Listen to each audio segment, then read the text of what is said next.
you're near me.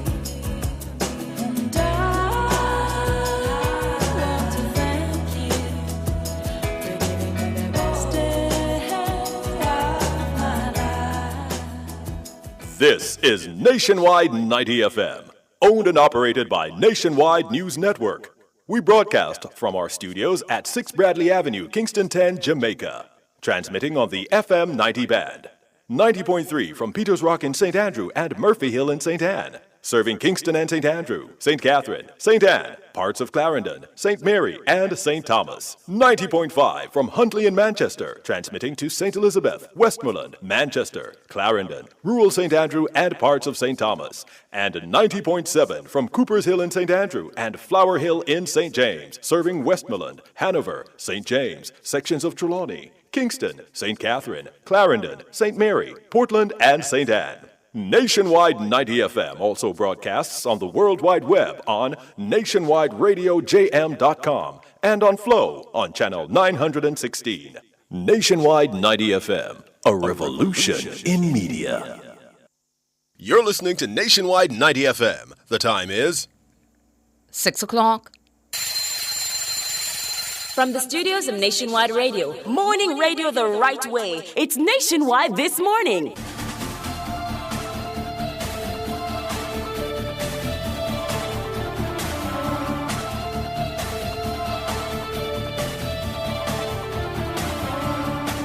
A very good morning to you. I'm Tona Thomas. Coming up in the news at 6 for this morning, Tuesday, March 25, 2025. U.S. Secretary of State expected in the island for talks with Prime Minister Holness on Wednesday.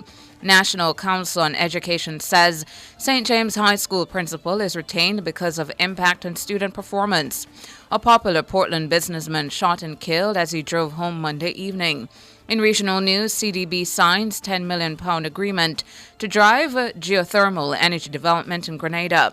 In international news, Sudan's RSF squeezing relief supplies as famine spreads. In sports, the 115th staging of the Issa Grace Kennedy Boys and Girls Athletics Championship starts at the National Stadium later on Tuesday. And in business, Rihanna's globally acclaimed beauty brand, Fenty Beauty, is coming to Jamaica. The details after the break.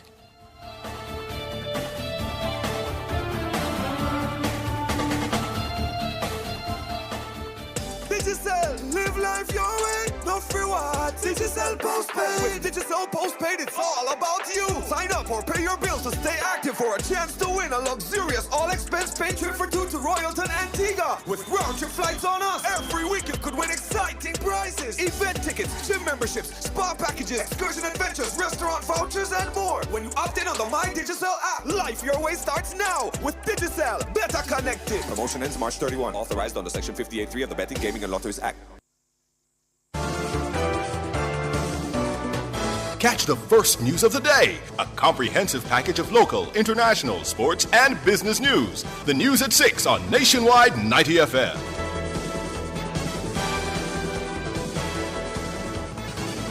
Now to the details. Jamaica is set to welcome the United States Secretary of State Marco Rubio for an official visit tomorrow, March 26, 2025. The announcement was made by Minister of Foreign Affairs, Senator Kamina Johnson-Smith, in a statement on Monday. She confirmed that Secretary Rubio will engage in bilateral meetings with Prime Minister Dr. Andrew Holness and other senior government officials. Secretary Rubio's visit marks the fourth by U.S. Secretary of State in the past 7 years. He follows in the footsteps of Rex Tillerson, who visited in February 2018, Mike Pompeo in January 2020, and Antony Blinken, who attended the Haiti-related Kingston talks in May 2024. Minister Johnson-Smith emphasized Jamaica's commitment to deepening its ties with the United States. In addition to his engagements with Jamaican officials, Secretary Rubio is also expected to hold bilateral discussions with 3 other regional leaders. Minister Johnson-Smith extended a warm welcome to delegations from CARICOM member states, acknowledging their active participation in regional affairs. The Trump administration has vowed to impose visa restrictions on public officials in countries that participate in Cuba's medical labor export program. The State Department says the decision is part of a broader effort to curb what it calls the forced labor practices of the Cuban government. The issue will no doubt form part of discussions when Secretary Rubio visits.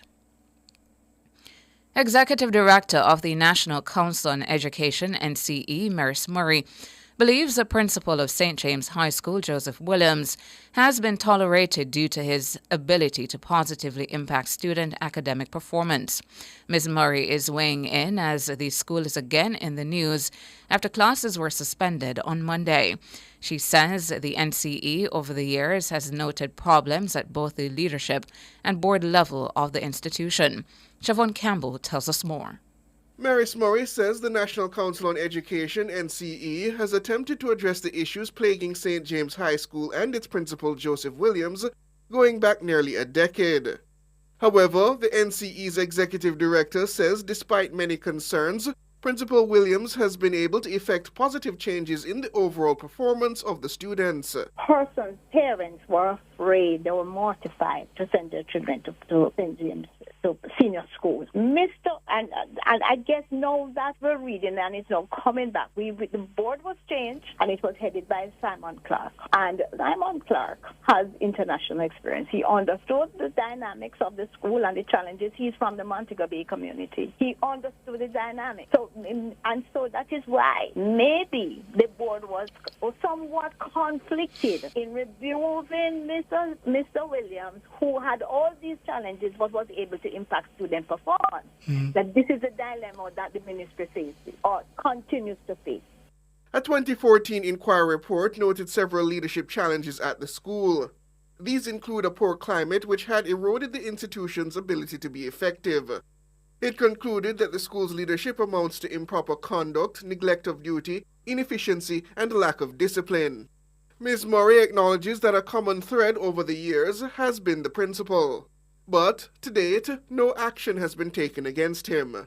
And Ms. Murray says it's not within the power of the Ministry of Education to dismiss principals. What we did, a new board was named. You know that, Mr. Hughes, the ministry cannot fire a principal, you know. It's the board that has to do so. The board should have taken this report, lead out on this report, call a personnel committee meeting to investigate the matter. I don't recall if that was done because I'm not integral to school operations. Face-to-face classes were suspended at St. James High on Monday following two separate incidents that disrupted normal operations. It follows on similar disruptions at the school in recent months where the chairman, Christopher McCurdy, and the principal are allegedly at loggerheads. However, Ms. Murray says Mr. Williams is not the sole individual to blame for the problems bedeviling the institution. We feel that the various stakeholders at the school level need to have a forum in which they can discuss their concerns. Free from fear and which is also fair and transparent environment. We need to try the mediation strategy whereby persons can come and speak honestly and frankly about the challenges that they're experiencing on both sides. Whether it is with the side of the principal, where he is being arrogant and insolent and so forth, or being, according to Maurice, socio-emotional and intelligent. Siobhan Campbell for Nationwide News. Acting Corporate Public Relations Manager at the National Water Commission, NWC, Delano Williams, says the measures are in place at the company to prevent contaminated water from reaching the pipes of customers. He was speaking on Nationwide at 5 on Monday. We're not saying there isn't more work to do, because when you look at the environmental factors, Sir Cliff, listeners, there is always a risk from just the human activity around the facilities. And so the public education, looking at new technologies, introducing new equipment at the plant that helps us to treat with these issues. All of these are stuff that we continue to do. Those are short, medium to long term. But the immediate steps are why we stand on our statement that the water supply that we provide is safe, because where we have adverse readings, the steps we take to safeguard water supply, whether it's simply just to shut down and sterilize, it means that the water does not get to the residents. Delana Williams, acting corporate public relations manager at the NWC. The NWC has rejected claims by the opposition People's National Party PNP that water provided by the Commission is contaminated. The opposition's spokesman on water, Ian Hales, and its junior spokesman on health, Jesse James Clark, have alleged the purported contamination raises health concerns, but the NWC has strongly rejected the claims, describing them as false and misleading. The NWC says water supplied by the Commission remains safe for consumption. The Commission noted that its operations adhere strictly to the guidelines set by the Ministry of Health and the World Health Organization. It says it abides by the high standards of water quality and safety. PNP caretaker for West St. Thomas, Hubert Williams, has pledged to provide consistent access to potable water for residents if elected as a Member of Parliament. Williams, who is a former mayor of Morant Bay, is seeking to unseat a long-serving Member of Parliament, the JLP's James Robertson. Robertson has represented the constituency since 2002. Speaking at the launch of his campaign in Easington on Sunday, Williams criticized Robertson's tenure, claiming he has done little for the people of West St. Thomas. St. Thomas sit on the biggest body of fresh water in Jamaica. But 80% of St. Thomas don't have consistent water in their pipeline. Look on a community like Danvers Pen. Danvers Pen have 3 rivers. At the same time, the people have no water in their pipe. What can go so? Remember, I am the performance boss. I know how to get things done. And I will solve the water problem here in Western St. Thomas once and for all. We know, say, from this MP come here, no industry, no sector has improved. None of them get bigger. The only sector will get bigger since this MP there at the funeral home them. In addition to addressing water access, Williams promised greater support for local farmers, particularly those in the coffee industry.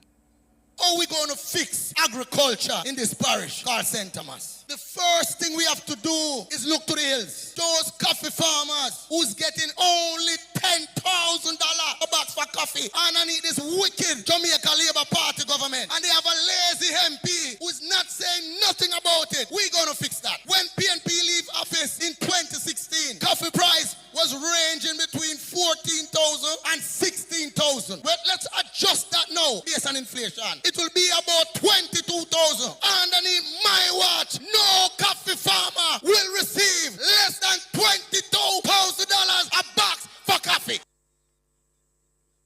Hubert Williams, the PNP caretaker for West St. Thomas. In the 2020 general elections, Robertson defeated the PNP's Marsha Francis by more than 2,000 votes. To claim victory, Williams will need to close that gap and break the JLP's 5-term hold on the constituency. Meanwhile, Williams outlined how a future PNP government intends to fund these agricultural investments.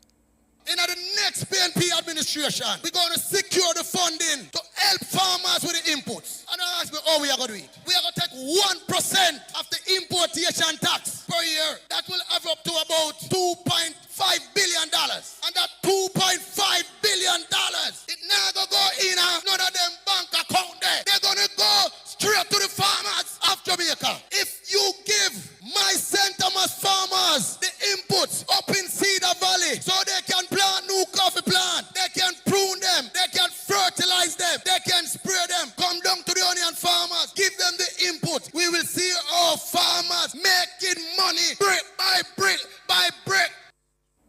Hubert Williams, the PNP caretaker for West St. Thomas. Member of Parliament for Central Kingston, Donovan Williams, says that the PNP lost the constituency in the 2020 general elections because of its constant neglect of the residents. He was speaking at a Young Jamaica meeting in Central Kingston on Sunday. I've often wondered why the physical and social infrastructure of Central Kingston had been left to deteriorate for so long before my tenure. But the answer came in 3 words. The Prime Minister answered it. Bad PNP policies. You know that cross drain down by Rosemary Lane and intersection of Last Street? Anybody did fix it? And I hear it was there years before us. Right in the heart of Tel Aviv. That a such man say. Him can't believe how Tel Aviv people turn labor right. Well, that is one of the reasons. Oh, no, ignore the people them. Oh, no, neglect the people them. So I want to tell me opponent right now, the reason the people them turning Labour right is because PNP never do nothing for them. Williams defeated the PNP's Imani Duncan Price by 303 votes in the 2020 general elections. In January, retired Senior Superintendent of Police Steve McGregor was installed as the PNP's caretaker who will challenge Williams for the seat in the 2025 polls. The general elections are constitutionally due by September this year. The PNP has held political leadership of Central Kingston since 1949, but according to MP Williams, Central Kingston is now benefiting from multiple initiatives thanks to the JLP. Major crimes are the lowest in years in Central Kingston, and we should say, shower Labour right. More young people are accessing training and education through government programs, and we should say, shower Labour right. The physical infrastructure in your community is changing. Zinc fences are being replaced with concrete structures all over the constituency, and this program will continue to expand. Housing is improving. Very soon, we will have a groundbreaking for 21 multi-family units along Hanover Street in Central Kingston, over Tel Aviv. So we look after Labour rights, I will look after PNP. Donovan Williams, MP for Central Kingston. Jamaica's Chief Medical Officer, Dr. Jacqueline Besesa McKenzie, has been appointed to the Executive Board of the Caribbean Public Health Agency, CARPHA. Dr. Besesa McKenzie will represent Jamaica on the board for the next 2 years, contributing to regional public health policy and strategy. CARPHA is the sole regional public health agency for the Caribbean. It was established in July 2011 and began operations in January 2013. It consolidates the functions of 5 former Caribbean regional health institutes into a single agency to enhance regional health initiatives. As a member of the executive board, Dr. Besesa McKenzie will participate in approving CARPHA's strategic plan and facilitating the exchange of public health information among member states.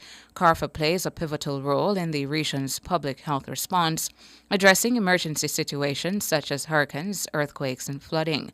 The agency also monitors and manages the growing epidemic of non-communicable diseases like obesity, cancer, heart disease, and diabetes. The executive board comprises Caribbean ministers of health, permanent secretaries, chief medical officers, and representatives from WHO, PAHO, and CARICOM. And that's it for the local segment of the news. Up next, regional and international.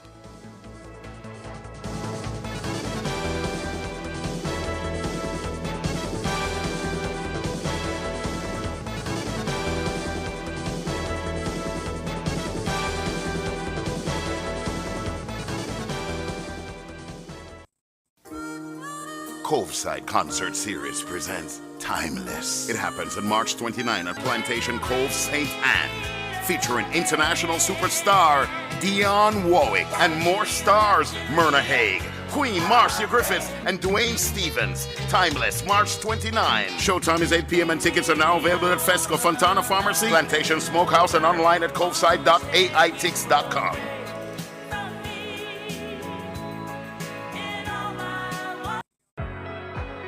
I pursue opportunities. I prepare for opportunities.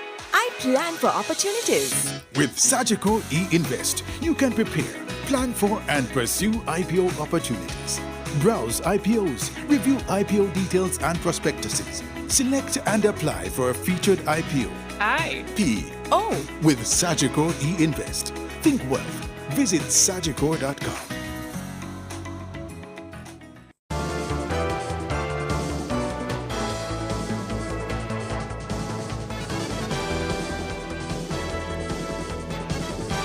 In regional and international news this morning, regional news, the Caribbean Development Bank, CDB, in partnership with the United Kingdom's Foreign, Commonwealth and Development Office, have agreed to support geothermal test drilling in Grenada with an additional sum of £10 million. The funds mobilized under the CDB's GeoSmart initiative will add to a previously approved $9.4 million for the project. CDB's Vice President of Operations, Isaac Solomon, says that the funding will help unlock sustainable indigenous energy sources and strengthen energy security and resilience. Geothermal energy is generated from heat beneath the Earth's surface.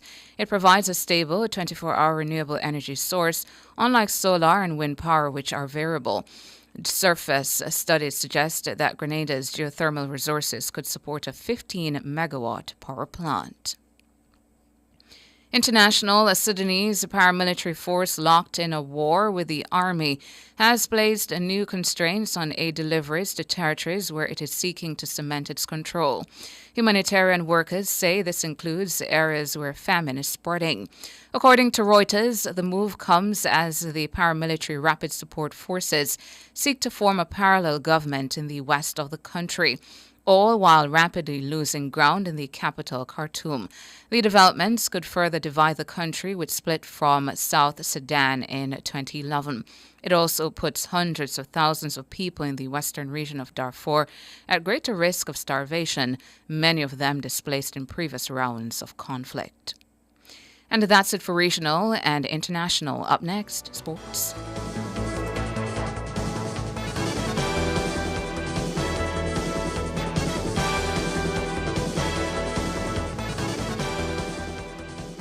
Road fatality, we want to reduce the amount. Jamaica, look out before you step out. Mutual respect that we want on the roads of Jamaica. Look out before you step out. Seatbelt for drivers, helmet for bikers. Speed limit and no joke thing me drivers. No bother with the bag of phone talking. No distraction. Focus pedestrians when walking. Make sure you wear right colors in a night. Look out, no step out on the green light. No sidewalk, then walk in a single file. Jamaicans, look out before you step out. A message from the Ministry of Science, Energy, Telecommunications and Transport. When you see opportunity, make sure you take it. So when I got a piece of land to grow things, I jumped at it. With my Jane Bank small business loan, I grew the opportunity. I've reaped a whole new life for my family. Now my good supply plenty market across the parish. Jane Bank helps you grow your business with a Jane Bank small business loan that is perfect for you. Borrow from $10,000 up to $1.5 million to help cover expenses. Visit janebank.com to get started today. Jane Bank will help you find a way. For all your electrical needs, visit ABC Electrical Sales. They stock a wide variety of electrical supplies including plugs, switches, panel boards and conduits, plus energy-saving fixtures. ABC Electrical Sales stocks brands like GE, Siemens, Philips, Cutler Hammer, and Allen Bradley. They also offer free island-wide delivery just to suit your needs. Visit them at Shop 8, Hagley Park Plaza, Kingston 10, or call 876-754-3714-5 or 876-754-3825-8. ABC Electrical Sales, for a better choice in the electrical business. Come to Marshall's Pharmacy today for your free medication management consultation. Let us guide you in taking care of what matters most, the health of you and your family. Shop now for gifts, personal care, household and stationery items, plus print services powered by Print Corner. Follow us on Instagram at Marshall's Pharmacy. Call or WhatsApp us at 876-491-7841. We are open late every day to serve you.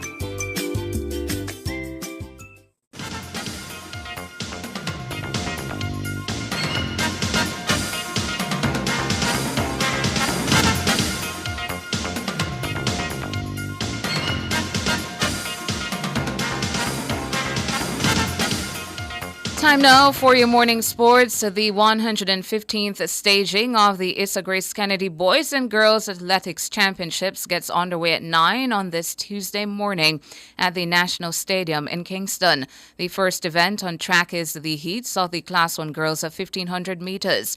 No final is scheduled for the opening day, where Kingston College and Edwin Allen will put their respective titles on the line. Sports analyst Leighton Levy believes there's no clear favorite this year for the girls' crown. Edel and Edwin Allen are going to be battling this one out. Based on what I saw at the respective championships, it's going to come down to who executes best and who can keep their teams healthy. Because I do think that Heidel presents a significant and clear present danger to Edwin Allen. Of course, I know Edwin Allen has a lot of depth. They did lose Tiana Terry Long this year, who is now reportedly gone pro. But I do think they have a lot of depth still. I think St. Diego and Homewood Technical will be in the mix, not for winning champs, but certainly they will take points from the schools who hope to win champs. Levy says Kingston College are slightly stronger than JC and Calabar.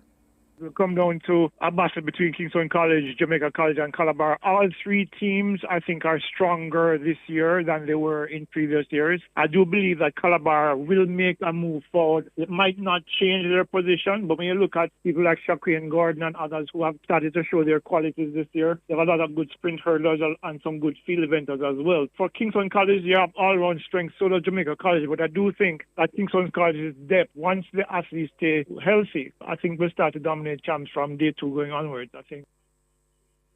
Leighton Levy. To some football news, Arnott Gardens are back in second place in the Ren Nefi Jamaica Premier League.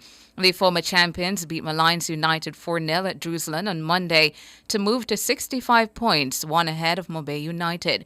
Captain Fabian Reed, Kimani Arboreen, Rashane Thompson and Rashik Kelson were on target for Arnott. In the night's other game, Waterhouse beat Harborview 3-0 on the back of a brace from Javane Bryan. Leonardo Jefferson scored the other goal for Waterhouse, who are now 7th in the standings, 1 point outside the top 6. Reggae boy Richard King says he's ready to deliver a capital effort in the return leg clash with St. Vincent and the Grenadines in the preliminary round of the CONCACAF Gold Cup at Sabina Park later on Tuesday. The first leg ended 1-1 at Arnottsville Stadium on Friday. Well, basically the same, the intensity is more for the national team, focus has to be more. So it's really just the tempo of the game, and the knowledge. That's really the team that's have to up that. Yeah. And the line before this bite should have read the first leg ended 1-1 at Arnottsville Stadium on Friday. Reggae Boys coach now, Steve McLaren, says at minimum he expects a disciplined performance from his team. And as I said to the players, 75%, 16 attempts on goal, 7 on target. Normally that wins you a game, and we have to replicate that again. The only thing that I think we've talked about is the urgency and the tempo needs to be higher, because we need to attack quicker. So the tempo just needs to be higher. So when we went a goal down, all of a sudden the urgency went up, and the tempo increased, and we need to keep that tempo high. Steve McLaren. Finally, in your morning sports, Calabar High beat last year's winners, Cedar Grove Academy, 42-0. In the Rugby League Jamaica Under-16 High School 13-a-side competition at Campion College, Tevez Tolla, Jazeel Francis and Marlon Richards scored 2 tries each, while forward Daron Plummer kicked 4 goals. Michael Gardner and Antoine Morgan completed the scoring with a try and a goal, respectively. And that's it for your morning sports.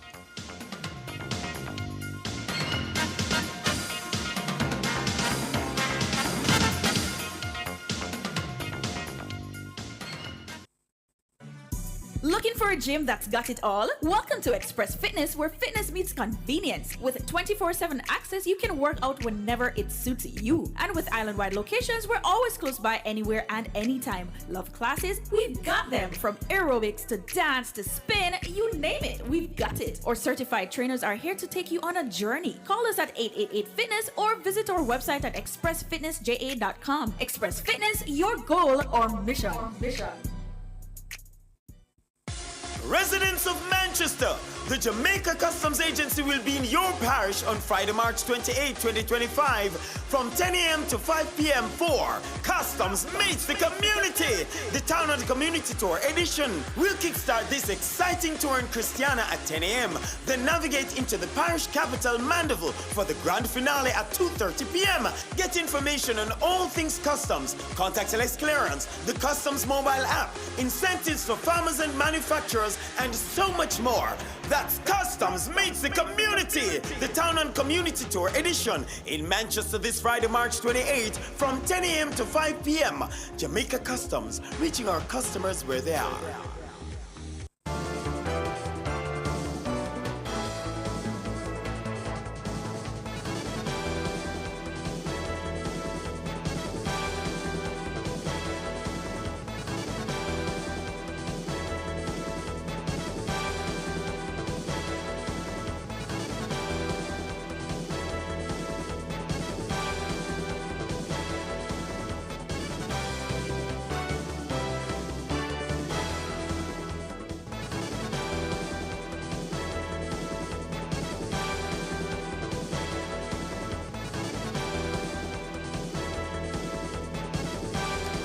In business this morning, Rihanna's globally acclaimed beauty brand Fenty Beauty is coming to Jamaica. Fenty announced on Monday that its products will be available in Jamaica starting Thursday, April 10. It says there will be an exclusive rollout at Fontana Pharmacy locations in Waterloo and Fairview. The confirmation came via an Instagram post from Fenty Beauty. The brand also posted a video featuring Rihanna holding a Fenty Beauty product and her nails painted with the Jamaican flag colors. The BBC is reporting that South Korean carmaker giant Hyundai has unveiled $21 billion of investment in the U.S., just days before President Donald Trump is set to impose new tariffs on trading partners. The plans include a new $5.8 billion steel plant in the southern state of Louisiana. Hyundai also said it will expand its American vehicle production and invest billions of dollars in new technology, including autonomous driving and artificial intelligence. Trump said during the event at the White House on Monday that this investment is a clear demonstration that tariffs very strongly work. He added that more tariffs on vehicle imports are likely to be announced this week. Hyundai said the new steelmaking facility will produce more than 2.7 million metric tons of steel a year and create more than 1,400 jobs. It is expected to make steel for Hyundai's plants in Alabama and Georgia. The announcement also includes plans to invest $9 billion to boost the firm's production in the U.S. to 1.2 million vehicles a year by 2028. And in foreign exchange trading this morning, the Jamaican dollar has lost 13 cents and will open trading selling for an average $157.76 against the benchmark U.S. dollar. The Jamaican dollar has lost 42 cents and will open trading this morning selling for an average $110.22 against the Canadian. And finally, the Jamaican dollar has lost 3 cents and will open trading this morning selling for an average $202.98 against the British pound. That's it for business this morning.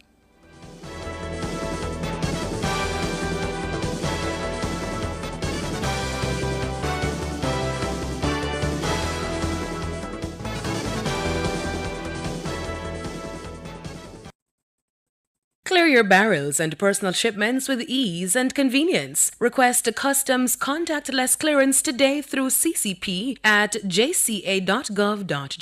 The time by the Jamaica Customs Agency is 6:31. Win with love. Use your JMMB Money Transfer Prepaid Visa Card from October 1, 2024 to June 30, 2025 for a chance to win your share of a $2.1 million grand prize, plus a $100,000 university cash grant and cash back from paying tolls and shopping with your card. Receive money 24/7 in minutes with Visa Direct via MoneyGram, Zoom, Remitly, or directly through RIA and Zoom. Visit jm.jmnb.com/money-transfer for full details on how to enter and win with love. Authorized under Section 58.3 of the Betting, Gaming, and Lotteries Act. Conditions apply. Yo, my boss. Yo. Yo, my general. Yeah. Yo, my king. Yeah. The new BK Mega Stacker. Come for run everything. Choose your style. Double, triple, or quad stack. Juicy grilled beef. Plus crispy bacon, some stackerific sauce, and layers of melted cheese. So if you think you can angle it, stackify yourself today. Order the BK Mega Stacker and have it your way. The new BK Mega Stacker. Built for satisfaction. Limited time. Only at Burger King. Looking for a gym that's got it all? Welcome to Express Fitness, where fitness meets convenience. With 24/7 access, you can work out whenever it suits you. And with island-wide locations, we're always close by anywhere and anytime. Love classes? We've got them. From aerobics to dance to spin, you name it, we've got it. Our certified trainers are here to take you on a journey. Call us at 888-FITNESS or visit our website at expressfitnessja.com. Express Fitness, your goal or mission. For generations, Jamaican families have trusted Imperial Optical to keep their vision clear and their style sharp. From their first eye exam to the latest in fashion frames, we've been there for every milestone, every moment, and every memory. Whether it's your child's first day at school or your grandparents' golden years, our care spans every age, every stage. Visit Imperial Optical today. Generations of care, generations of trust. In this uncertain U.S. immigration climate, you need expert guidance you can trust. The Consular Queen LLC handles visas, waivers, petitions, and more, making immigration stress-free. Don't navigate the process alone. Get professional support today. Call 470-593-8448 now. That's 470-593-8448. The Consular Queen. Unite families, change lives. 470-593-8448. Secure your future today.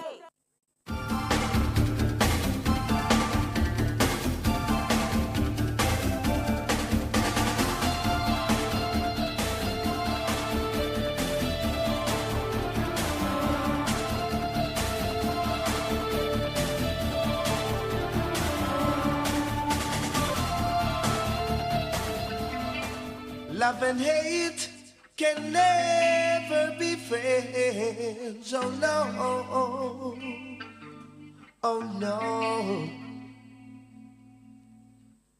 Here I come with love and not hatred. Surely goodness and mercy shall follow I all the days of my life. Envy no one, no wish to be with no evil man.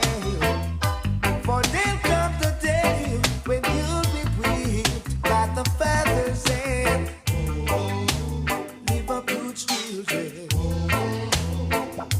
Oh yeah, live up past the children. Yeah. My head is anointed and my cup runneth over. Yeah. Surely goodness and mercy shall follow I all the days of my life. Yeah.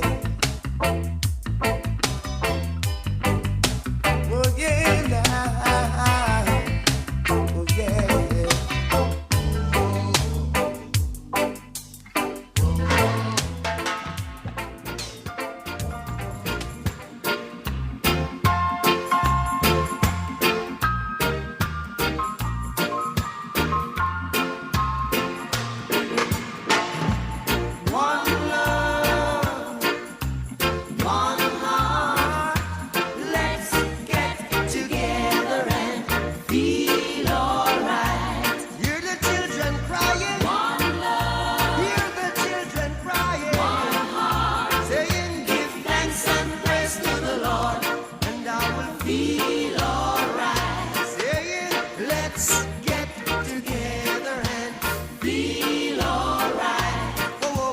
Good morning to you. Good morning to you. Happy Tuesday. It is Tuesday, March 25, 2025. Good morning to all our YouTubers or peeps out there in Radioland.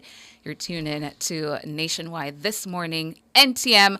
Very happy to have you. I'm Tona Thomas. Good morning, Tona. Good morning, listeners. Good morning, viewers. Good morning, family. Good morning, everyone. My name is George. Hey to you, George. Yeah. How did you get to school? High school? back in the day. Bus. There was a bus I took at 5:30 a.m. every morning. 5:30. Named I Am a Jesus Man. A Tata. Tata. Yeah. Yeah. Named I Am a Jesus Man. Yeah. Oh, so you only took one bus? No, that's the only bus who would pick school children up. Mm. The rest of the N-carvers, the shutter buses, the coasters, fly past you. So I had to, at 5:30 a.m., be there promptly. My granny standing beside me to kick I Am a Jesus Man. Have you ever missed the bus? Can't And afford to miss the if bus. you miss the That's bus, not an what option. happens? That's not an option. So I never missed the bus. Okay. In the first 5 years of high school. The last 2 years, different arrangement, but never once. So I'd be there from the bus come 5:30. My granny say you have to reach it from 5:15, just in case. Suppose the man come early. Yeah. So yeah. I had that sort of transportation too. So I had a driver who would take me from the interior, so from the community to a main road or the town of Junction, and then the bus picks us up there and takes us to school. I believe it was a Tata too. It's the old kind of buses that had the engine inside up front. It's our Tata buses, right? The Tatas have that design. It's the old looking bus them. Yeah, the long ones, right? Yes. Yeah. Yeah, no AC and not like that in AC, there. you open the window. You gotta keep those windows cracked even when it's raining. Yeah, when man. it's raining rather. Yeah, How man. did you get to school, Jermaine? Him walk. Oh, you're close to school? No, he walk. He's already his money now, so and him go Calabar, so him walk. Oh yeah. Okay. So you did walk. You didn't take taxi. Yeah, man, him walk, man. Yeah. But yeah, just like you, George, when I came out for school, it was still pitch black most of the time for the year, you know? Yeah, dark. So you have to have your friends with you. My granny come with me every morning. Yeah, my mom and dad used to come out to the road and we get picked up and you're in a little group in the dark waiting for the bus. Or me alone. And she. And the kind of embarrassing, you know, when the bus pull up and you see this boy with his granny with him and you feel away. But you just work with it. If my granny now left me, she say, yeah. I'll come with you. Yeah. I asked about that because I think you guys know where I'm heading, because on my mind this morning is the rural school bus service coming in September. And as a Jamaican who grew up in deep rural Jamaica. The emphasis on deep? Yes. Lush vegetation.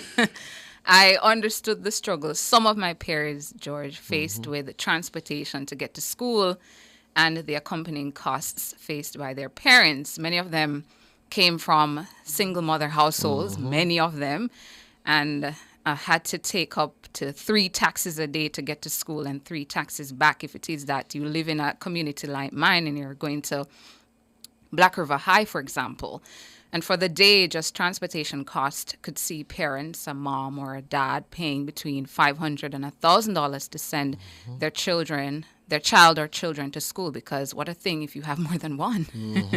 So weekly, that's roughly $2,500 and up to $5,000 just for transportation. They haven't factored in the lunch money yet or the school supplies that they may need on any given week. You know, we need the cartridge paper and this and that, and we're going to our parents for that sort of money as well. And all of those monthly costs combined, and it's obvious to all that the burden that parents face to send their children to school can be heavy. So on that note, I welcome the announcement from the Prime Minister last week, Thursday, during his budget presentation, that a rural school bus service is coming this September. The phased rollout will begin with 60 buses, and another 40 buses will be added by January next year, bringing the total bus count to 100 over those 2 first phases. Someone asked last week what was in the budget for me. And while I wonder who.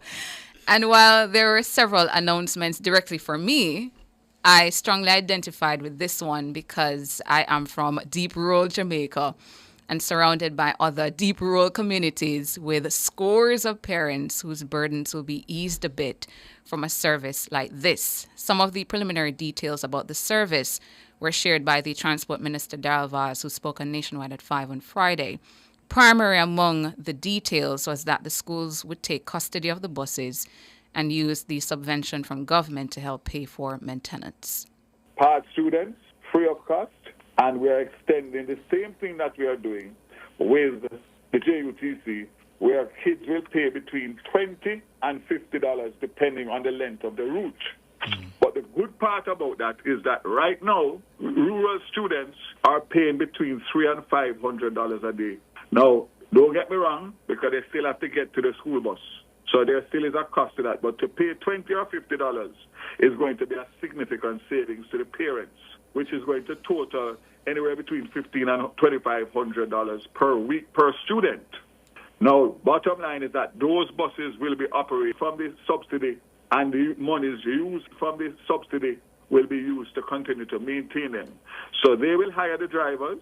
We will train the drivers at JUTC through JUTC and HART, and JUTC will also set up to help to maintain and service the buses so that we don't have the downtime. The buses so the buses will be used in the morning and parked and used in the leaving the responsibility of hiring the drivers to the schools. Yes. So the arrangement that we have as of right now would be to get the post of drivers for the schools, for the buses.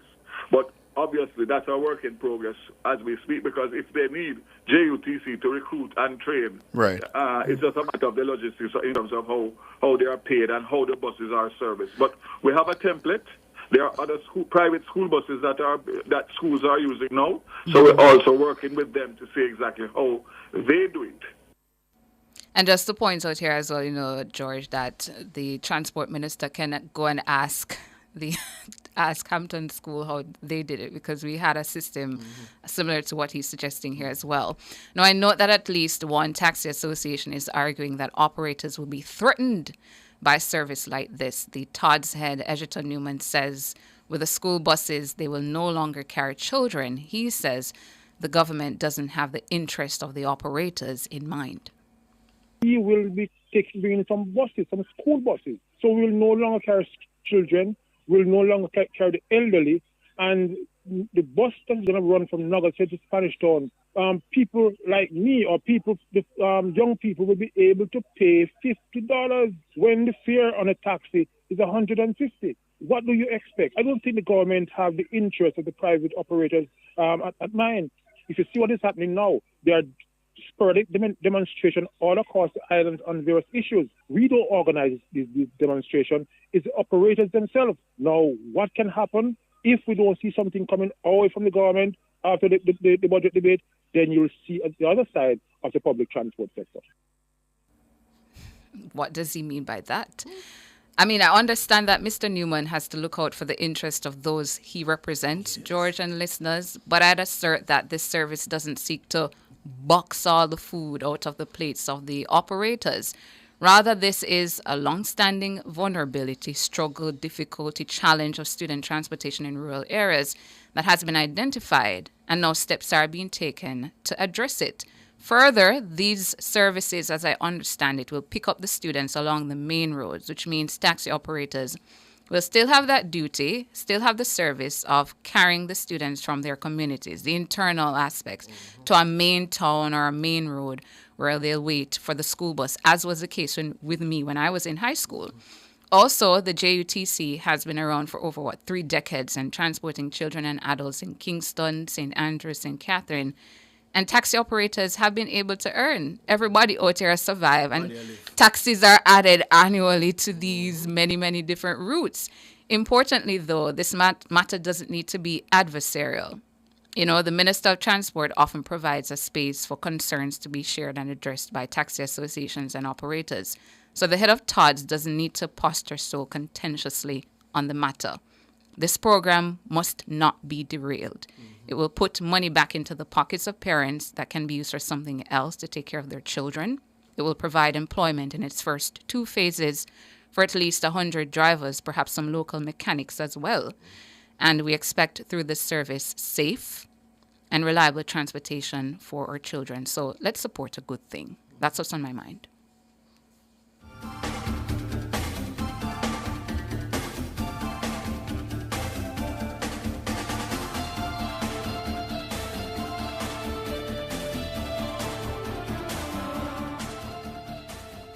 The Ministry of Justice offers free counseling to victims of crime. Call 876-946-0663. The time by the Ministry of Justice is 6:47. $1 million in an unsecured loan from JPS and Partners could be yours. Conditions apply. The Temperature, compliments of JPS and Partners Cooperative Credit Union, your financial partner for life, is 26 degrees Celsius in Kingston, 25 degrees Celsius in Montego Bay, 21 degrees Celsius in Mandeville. If them a hide and a bribe, you know we not sleep. Extortion them want, you know that not key. Fight against corruption, turn up the heat. Load up the kickback and fraud when you see. Anti-corruption, join in the fight. Let's come together and make this right. When you see wrong, you feel open your mouth. Now there's a new avenue for speak out. We need a reduction. Make we fight against corruption. The Integrity Commission is working towards Jamaica, where there's integrity, accountability, and transparency in public service, where acts of corruption by persons in public office will be investigated and dealt with transparency and accountability. Stand with us in the fight against corruption. Call the Integrity Commission Anti-Corruption Hotline 876-926-0001. Make we fight against corruption. For all your electrical needs, visit ABC Electrical Sales. They stock a wide variety of electrical supplies, including plugs, switches, panel boards, and conduits, plus energy-saving fixtures. ABC Electrical Sales stocks brands like GE, Siemens, Philips, Cutler Hammer, and Allen Bradley. They also offer free island-wide delivery just to suit your needs. Visit them at Shop 8, Hagley Park Plaza, Kingston 10, or call 876-754-3714-5 or 876-754-3825-8. ABC Electrical Sales, for a better choice in the electrical business. Bank of Jamaica has a mandate to target low stable inflation or the general rate of price increases at between 4 and 6%. This has been achieved with the help of a fairly stable foreign exchange system. Using the BOJ Foreign Exchange Intervention and Trading Tool, BOJ buys and sells into the foreign exchange market to keep the market fully funded and stable, as well as to help keep inflation low and predictable. For more information, visit boj.org.jm. A message from Bank of Jamaica. Attention motorists, it's time to switch to the T-Tag on Trans-Jam highways. Vehicles using the automated T-Tag lane are processed in seconds, so you can pass through the toll plazas far quicker. The T-Tag makes it quicker, more cost-efficient, and safer for our customers, so switch to the T-Tag today and experience the convenience. T-Tag packages are discounted to only $1,500, including a $500 toll credit from now until March 31st. Don't fall victim to deepfakes. Watch out. Protect yourself. What is the For more on TV? information, visit broadcastingcommission.org or Here, scan baby. the QR code on screen. Deepfake. No deepfake can't catch me. Junior, you know say AI can make something will look and sound just like you? One day Junior get a voice note from her granny. Say the food done, the medication done, and she need money urgently. Need money urgently. But Miss Pat no like ask people for things. And as so comes, Judy get suspicious. So what she do? She asks the neighbor if go check pan her. Junior, the lady quite alright over there make her Sunday dinner. So the voice note a deepfake. Yes, my love. Come, your food ready.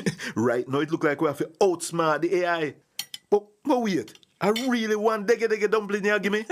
Me I wonder if AI can make one deep fake dumpling for you. To learn more about deepfakes, visit www.broadcastingcommission.org.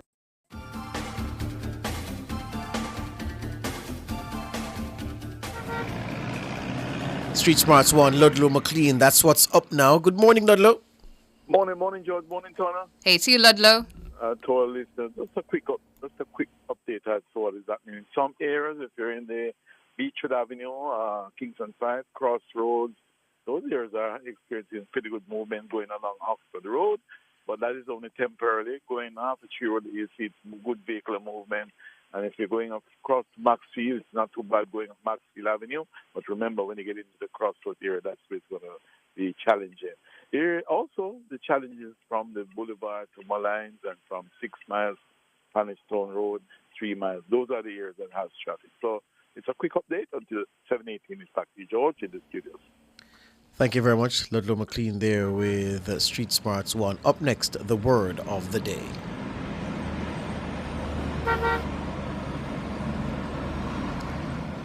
Your word of the day has 4 letters. It's spelled B-I-R-L. Spelled B-I-R-L. Burl. Burl. Burl. Burl is your word of the day, a verb, and it means to spin something like a floating log by treading up on it. Burl is your word of the day. Dictionary.com telling us that burl was first recorded between 1715 and 1725. Between 1715 and 1725, to use it in a sentence, she tried to burl the barrel, but it wobbled unpredictably, sending her crashing to the ground. Burl is your word of the day, to spin something like a floating log by treading up on it. Up next, your features at the top of the hour at the news.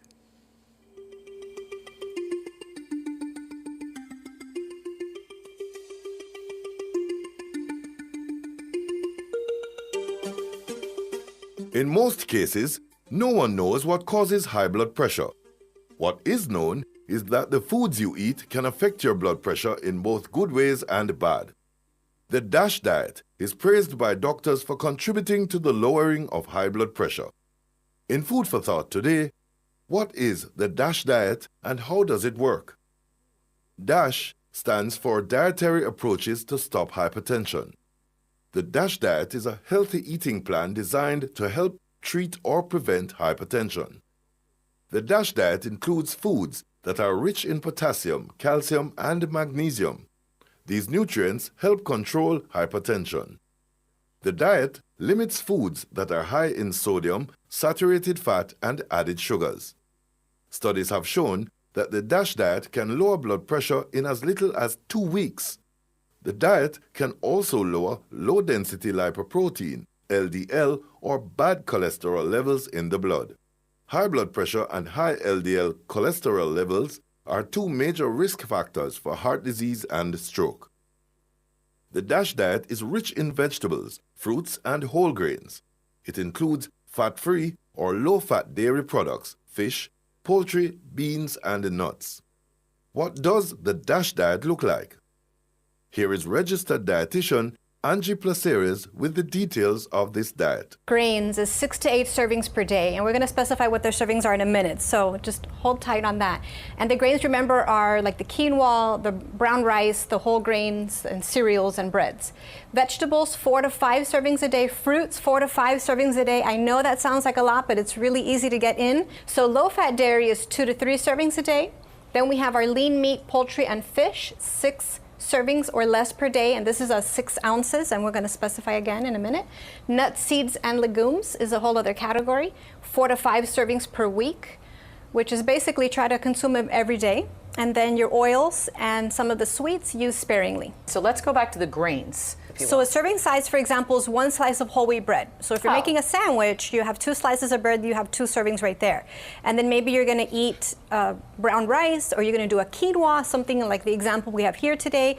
Any kind of a whole grain is going to add a lot of fiber and energy to your meals, which is great. Energy is what we get, what we need throughout the day, whether you're going for a walk or a jog, or you're just working and you need brain food. So we want to make sure not to forget about the grains, which provide our healthy carbohydrates. And then also keep in mind that once it's cooked, it grows a lot. So this is where a lot of people get confused. So with quinoa and rice and pasta, it's a similar serving, about half a cup. Same thing with potatoes, whether it be sweet potato, white potato, or corn. These are called starchy vegetables. So we consider them, yes, they're vegetables and they're starchy, so they're more of a grain. Angie Placeres, registered dietitian. That's all for Food for Thought today.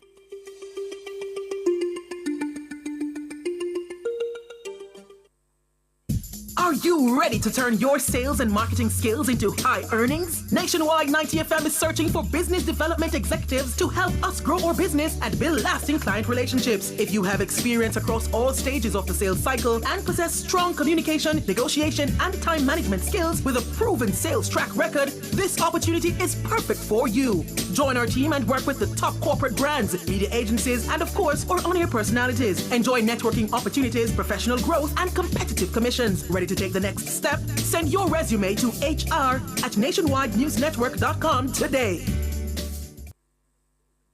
Fearless and fair, Nationwide 90 FM.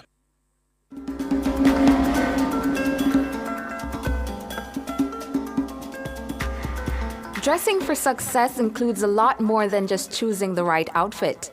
To complete your professional look, you must also consider accessories and personal grooming. How you present yourself to others can make or break a job interview, or even cost or help foster your promotion at work. Hi, I'm Tana, and this is your Lifestyle Pages. Ladies, your appearance is your employer's appearance. That is, how you present yourself at work is a direct reflection of your employer as well. If the environment is conservative, regardless of your own flair of style, you may need to adapt your look in order to fit a conservative corporate environment. You should always dress to impress clients, investors, and customers, because a winning sales pitch is not enough to seal the deal. A woman's professional appearance needs to support her professional accomplishments and not show off the wrong assets. One of the simplest yet best bits of advice regarding dressing for the workplace is probably the most obvious. Know the dress code of your employer. If your business attire is distracting others, you want them to look you in the eye, not the chest bursting out of a too tight shirt or daring neckline. Because it is too sexy, drab, or colorful, your business contacts may focus on how you look, not on your business skills. I'm Tana, and that was your Lifestyle Pages.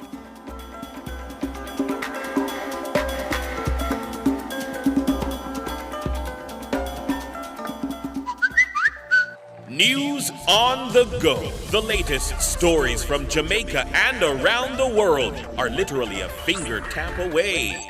Keep up to date with Teen Revolution 24 hours a day online via nationwideradiojm.com. Listen live, read the latest stories, hear every soundbite. Be a part of the vibrant online debate via Facebook and Twitter. Now you can get all your favorite premium nationwide content at your convenience. Visit the Android Play Store and download it for free today. NationwideRadioJM.com. All day, every day. Team Revolution. Nationwide 90 FM, continuing the tradition of fair, fearless, and factual reporting. Jamaica, let's make road safety a priority. Slow down, stay focused. Remember, every life matters. The time brought to you by the JIS is... News time, 7 o'clock. If you need to build it, plumb it, weld it, pave it, or power it, National Supply has it. Get the best brands for the job at Jamaica's Industrial Hardware Superstore, Kingston Normal Bay. The temperature by National Supply is... 26 degrees Celsius in Kingston, 25 degrees Celsius in Montego Bay, 21 degrees Celsius in Mandeville.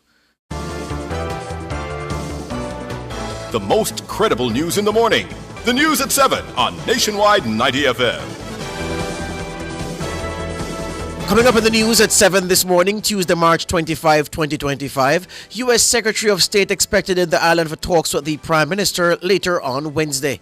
National Council on Education says stakeholders conflicted over stewardship of St. James High School principal. Jamaica's CMO appointed to the Executive Board of the Caribbean Public Health Agency.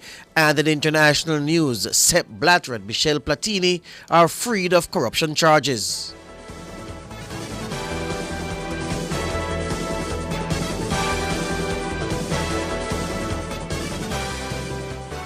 News at 7 is brought to you by Fosrich, your electrical, lighting, solar, and LED people. If it's news, it's got to be Nationwide 90 FM. Now to the details.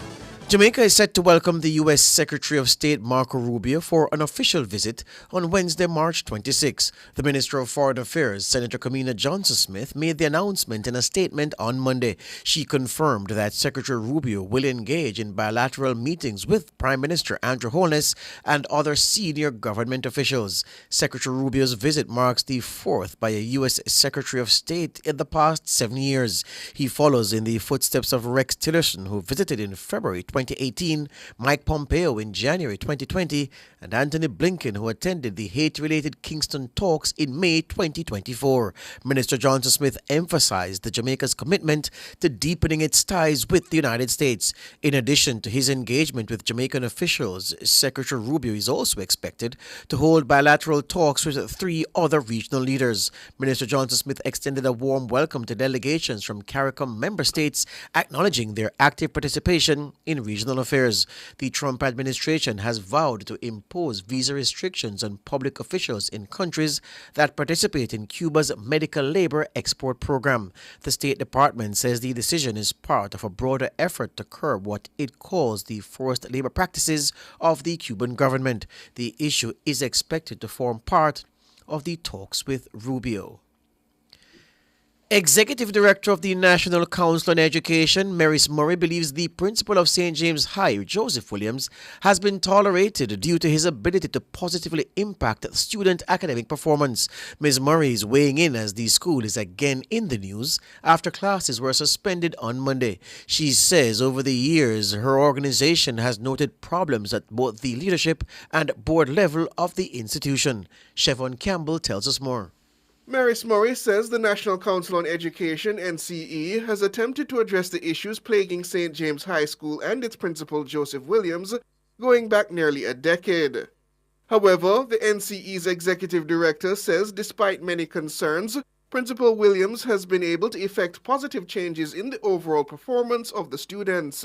Parents were afraid, they were mortified to send their children to St. James, to senior schools. And I guess now that we're reading and it's now coming back. The board was changed and it was headed by Simon Clark. And Simon Clark has international experience. He understood the dynamics of the school and the challenges. He's from the Montego Bay community. He understood the dynamics.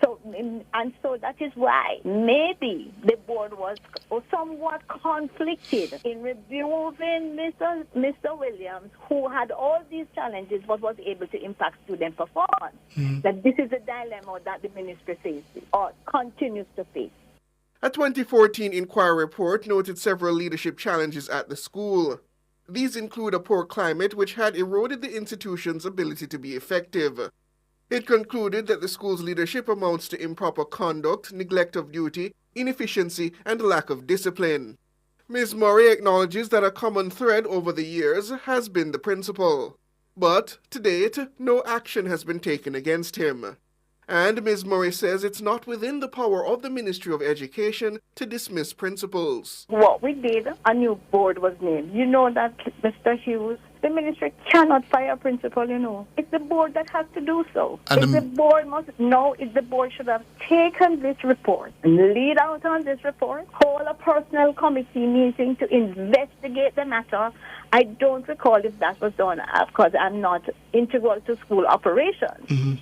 Face-to-face classes were suspended at St. James High on Monday following two separate incidents that disrupted normal operations. It follows on similar disruptions at the school in recent months where the chairman, Christopher McCurdy, and the principal are allegedly at loggerheads. However, Ms. Murray says Mr. Williams is not the sole individual to blame for the problems bedeviling the institution. We feel that the various stakeholders at the school level need to have a forum in which they can discuss their concerns. Free from fear and which is also fair and transparent environment. We need to try the mediation strategy whereby persons can come and speak honestly and frankly about the challenges that they're experiencing on both sides. Whether it is with the side of the principal, where he is being arrogant and insolent and so forth, or being, according to Maurice, socio-emotional and intelligent. Chevon Campbell for Nationwide News. Acting Corporate Public Relations Manager at the National Water Commission, NWC, Delana Williams, says measures are in place to prevent contaminated water from reaching the taps of customers. He was speaking on Nationwide at 5 on Monday. We're not saying there isn't more work to do, because when you look at the environmental factors, Sir Cliff, listeners, there is always a risk from just the human activity around the facilities. And so the public education, looking at new technologies, introducing new equipment at the plant that helps us to treat with these issues. All of these are stuff that we continue to do. Those are short, medium to long term. But the immediate steps are why we stand on our statement that the water supply that we provide is safe, because where we have adverse readings, the steps we take to safeguard water supply, whether it's simply just to shut down and sterilize, it means that the water does not get to the residents. Delana Williams, acting corporate public relations manager at the NWC. The commission has rejected claims by the opposition PNP that the water it supplies is contaminated. The opposition spokesman on water, Ian Hales, and the junior spokesman on health, Jesse James Clark, have alleged the purported contamination raises health concerns. But NWC says the claims are false. It says the water it supplies remains safe for consumption. PNP caretaker for West St. Thomas, Hubert Williams, has pledged to provide consistent access to potable water for residents if he is elected Member of Parliament. Williams, who's a former mayor of Morant Bay, is seeking to unseat long-serving MP, the JLP's James Robertson. Robertson has held the constituency since 2002. Speaking at his campaign launch in Easington on Sunday, Williams criticized James Robertson's tenure. St. Thomas sit on the biggest body of fresh water in Jamaica. But 80% of St. Thomas don't have consistent water in their pipeline. Look on a community like Danvers Pen. Danvers Pen have 3 rivers. At the same time, the people have no water in their pipe. What can go so? Remember, I am the performance boss. I know how to get things done. And I will solve the water problem here in Western St. Thomas once and for all. We know, say, from this MP come here, no industry, no sector has improved. None of them get bigger. The only sector will get bigger since this MP there at the funeral home them. Williams promised greater support for local farmers, particularly those in the coffee business. How are we going to fix agriculture in this parish called St. Thomas? The first thing we have to do is look to the hills. Those coffee farmers who's getting only $10,000 a box for coffee underneath this wicked Jamaica Labour Party government. And they have a lazy MP who's not saying nothing about it. We're going to fix that. When PNP leave office in 2016, coffee price was ranging between 14,000 and 16,000. Well, let's adjust that now based on inflation. It will be about 22,000. Underneath my watch, no coffee farmer will receive less than $22,000 a box for coffee. Hubert Williams, PNP caretaker for West St. Thomas in the 2020 general election. Robertson defeated the PNP's Marsha Francis by more than 2,000 votes. The MP for Central Kingston, the JLP's Donovan Williams, says the PNP lost the constituency in the 2020 general election because of constantly neglecting residents. He was speaking at a Young Jamaica meeting in the constituency on Sunday. I've often wondered why the physical and social infrastructure of Central Kingston had been left to deteriorate for so long before my tenure. But the answer came in 3 words. The Prime Minister answered it. Bad PNP policies. You know that cross drain down by Rosemary Lane and the intersection of Last Street? Anybody did fix it? And I hear it was there years before us. Right in the heart of Tel Aviv, that a such man say, him can't believe how Tel Aviv people turn labor right. Well, that is one of the reasons. Oh, no, ignore the people them. Oh, no, neglect the people them. So I want to tell my opponent right now, the reason the people them turning labor right is because PNP never do nothing for them. Between 1949 and 2020, the PNP controlled the political space in Central Kingston, but the JLP won the seat in 2020, with Williams beating Imani Duncan Price by 303 votes. In January, retired Senior Superintendent of Police Steve McGregor was installed as the PNP's caretaker, and he is set to challenge Williams later this year in the general election. According to Williams, Central Kingston is now benefiting from multiple initiatives thanks to the JLP. Major crimes are the lowest in years in Central Kingston, and we should say, show labor right. More young people are accessing training and education through government programs, and we should say, show labor right. The physical infrastructure in your community is changing. Zinc fences are being replaced with concrete structures all over the constituency, and this program will continue to expand. Housing is improving. Very soon, we will have a groundbreaking for 21 multi-family units along Hanover Street in Central Kingston, over Tel Aviv. So we look after labor rights, I will look after PNP. That's Donovan Williams, the Member of Parliament for Central Kingston. Jamaica's Chief Medical Officer, Dr. Jacqueline Bisaser Mackenzie, has been appointed to the Executive Board of the Caribbean Public Health Agency, CARPHA. Dr. Bisaser Mackenzie will represent Jamaica for the next 2 years, contributing to regional public health policy and strategy. CARPHA is the sole regional public health agency for the Caribbean. It was established in July 2011 and began operations in January 2013. It consolidates the functions of 5 former Caribbean regional health institutes into a single agency to enhance regional health initiatives. As a member of the Executive Board, Dr. Bisaser Mackenzie will participate in approving CARPHA's strategic plan and facilitating the exchange of public health information among member states. CARPHA plays a pivotal role in the region's public health response, addressing emergency situations such as hurricanes, earthquakes, and flooding. The agency also monitors and manages the growing epidemic of non-communicable diseases such as obesity, cancer, heart disease, and diabetes. The Executive Board comprises Caribbean Ministers of Health, permanent secretaries, chief medical officers, and representatives from the Pan American Health Organization and CARICOM. A popular Portland businessman with enterprises in that parish and St. Anne was shot and killed as he drove into his home in Tower Isle, St. Mary on Monday evening. Dead is Samuel Dixon, otherwise called Frotty. Reports are that Dixon drove into his yard at about 7 p.m. and before he could exit the vehicle, gunmen fired at him. He came out the vehicle and ran, but was chased and shot several times. Police sources say nothing was taken from him and that his licensed firearm was found on his person. He was pronounced dead at hospital.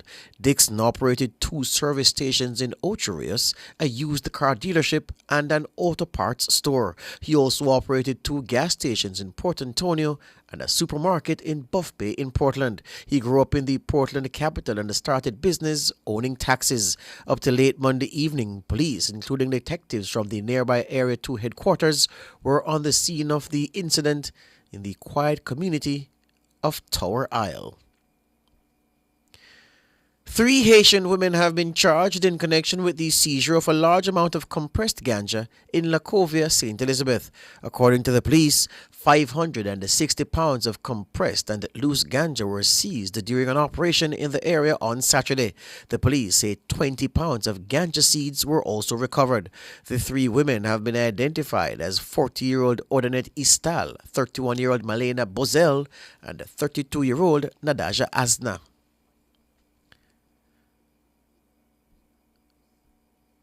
There has been a significant reduction in the number of firearms and ammunition stolen since the start of the year. That's according to the Jamaica Constabulary Force, JCF. It says since January 1 this year, 7 firearms have been reported as stolen. That's 6 fewer than the 13 reported for the corresponding period in 2024. The JCF says the 7 firearms reported as stolen were all pistols. The force notes that 2023 reported the highest number of firearms stolen over a 3-month period at 17.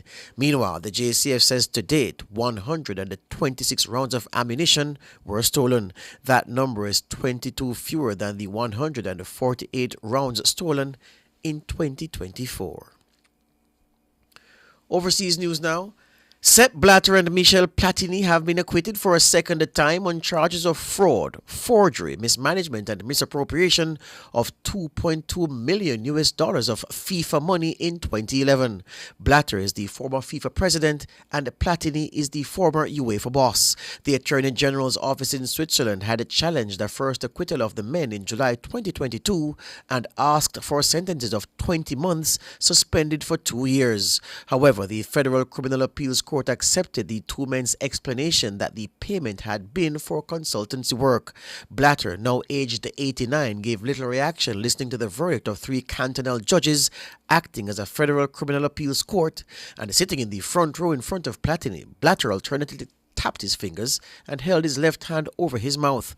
Platini sat with his arms folded or rubbing his hands as he listened to a translator sitting beside him relating the court's verdict in German into his native French. The complex case centered around a payment made from FIFA to Platini with Blatter's approval in 2011 for a supplementary and non-contracted salary working as a presidential advisor from 1998 to 2002. Swiss prosecutors had described the payment as without a legal basis and said it had unlawfully enriched Platini because there was no written contract at the time. However, both men maintained they had struck a verbal gentleman's agreement for the Frenchman to be paid backdated additional salary for advising Blatter between 1998 to 2002, which Platini had not received at the time because of FIFA's perilous finances. That's the news.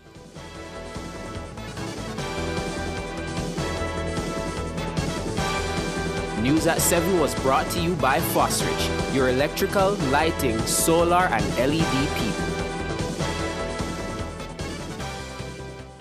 Sign up for the JN Money Card. It's safe, convenient, and free. The time by JN Money is 7:18. Rent or buy your hurricane supplies from Total Tools. Visit 102 Main Street, Ocho Rios, or 34 Slipe Road, Kingston 5. The temperature brought to you by Total Tools Jamaica is 26 degrees Celsius in Kingston, 27 degrees Celsius in Montego Bay, 21 degrees Celsius in Mandeville.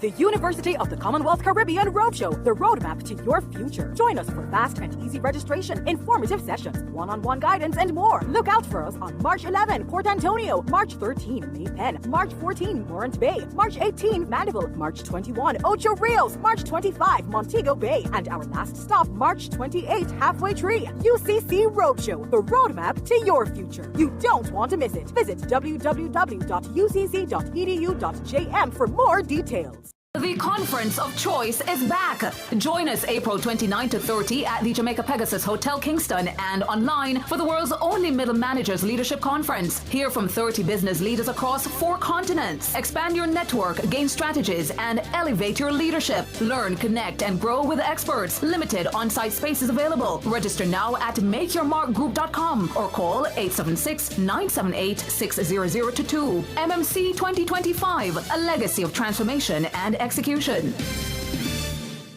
Maxfield Bakery, breads and buns and Maxfield Bakery for breads and buns and bullets too. It's Maxfield Bakery for the best Easter bun. You know that's Maxfield Easter bun, the juicy fruity Easter bun. Order online and send abroad at maxfieldbakery.com or call Maxfield Bakery at 926-2160 or 929-3897 and get yours before they're done. Scatter says so. Plug into the sun with Peak Energy Solutions. We are your affordable provider for everything solar. Grid tie or off-grid solar P systems, solar air conditioners, panels, lithium batteries, solar supplies, and installation. Visit us at Shop 1, 3 Mosquito Valley Road, Red Hills, St. Andrew. Call 876-279-8820 or 944-0668. Or email us at peakenergysolutionsja@gmail.com. Peak Energy for everything solar.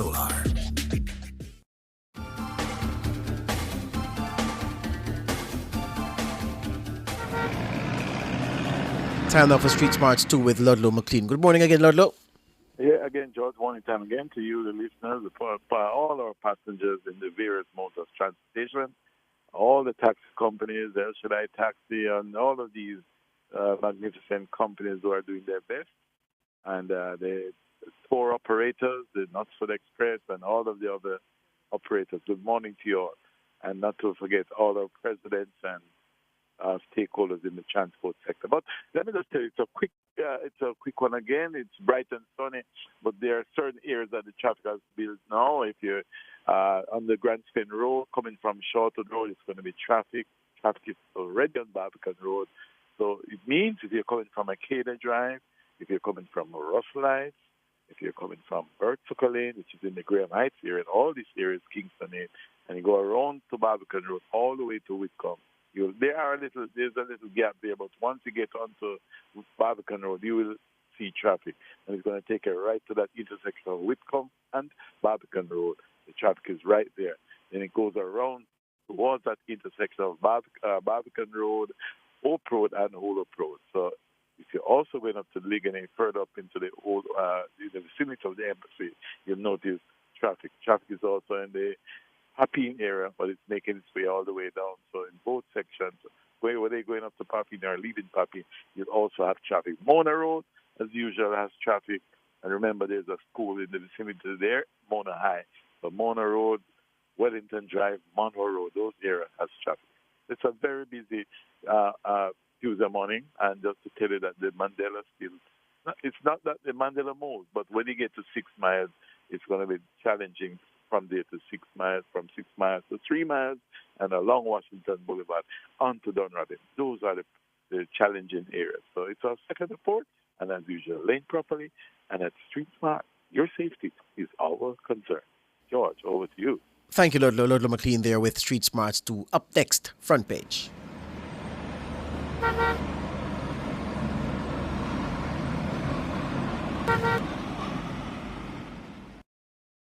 Front Page is brought to you today by ABC Electrical Sales, for a better choice in the electrical business.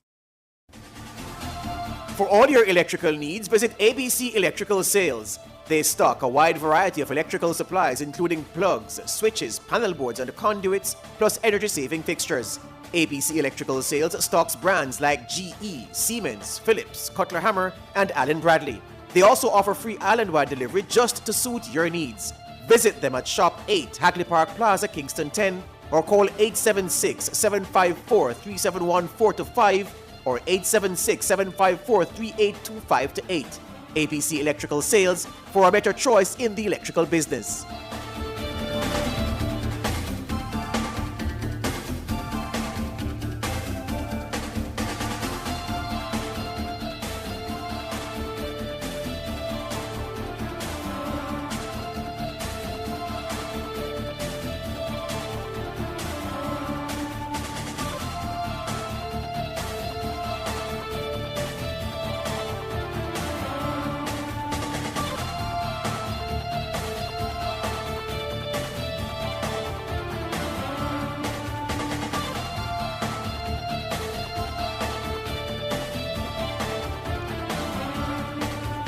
Welcome back to Nationwide this morning, turning our attention now to get the youth voices reacting to the announcements made by Prime Minister Dr. Andrew Holness and the Finance Minister Favour Williams in their budget contributions. The budget debate ends today with the Finance Minister Favour Williams closing. In her opening of the budget presentation, she announced that the government will overhaul the Students' Loan Bureau SLB to provide housing, meals and a laptop to potential borrowers. Minister Williams says the government is also looking to lower the interest rates to make it easier for Jamaicans repaying the agency. In his contribution to the budget debate, Prime Minister Dr. Andrew Holness told the country that effective July 1, the National Housing Trust, NHT, will increase the loan limit for a single contributor from $7.5 million to $9 million. Additionally, for two co-applicants, the combined maximum loan limit will be increased from $15 million to $17 million. Dr. Holness sought to assure Jamaicans the NHT will ensure houses in the target range of $14 million. The Prime Minister also announced a further adjustment to the minimum wage from $15,000 to $16,000. He also announced that a rural school bus service will be implemented starting in September. For reactions to the announcements made by the government in the 2025-26 budget debate, we're being joined by a fourth-year student debater pursuing a degree in computer science at the University of Technology, Diego Nelson, a first-year student debater pursuing a bachelor's of law at UWI-Mona, Matthew White, and a second-year student debater pursuing a degree in integrated marketing communication with a minor in cultural studies at UWI-Mona, Kalicia Vassal. All of you, good morning. Good morning. Good morning, and thank you so much for having us this morning. Thank you so much for joining us here on Nationwide this morning. Let's begin with you, Diego. Your interesting name. What do you make of the contributions of the Finance Minister, the Prime Minister? I found them that they're very interesting, not particularly so that they're new.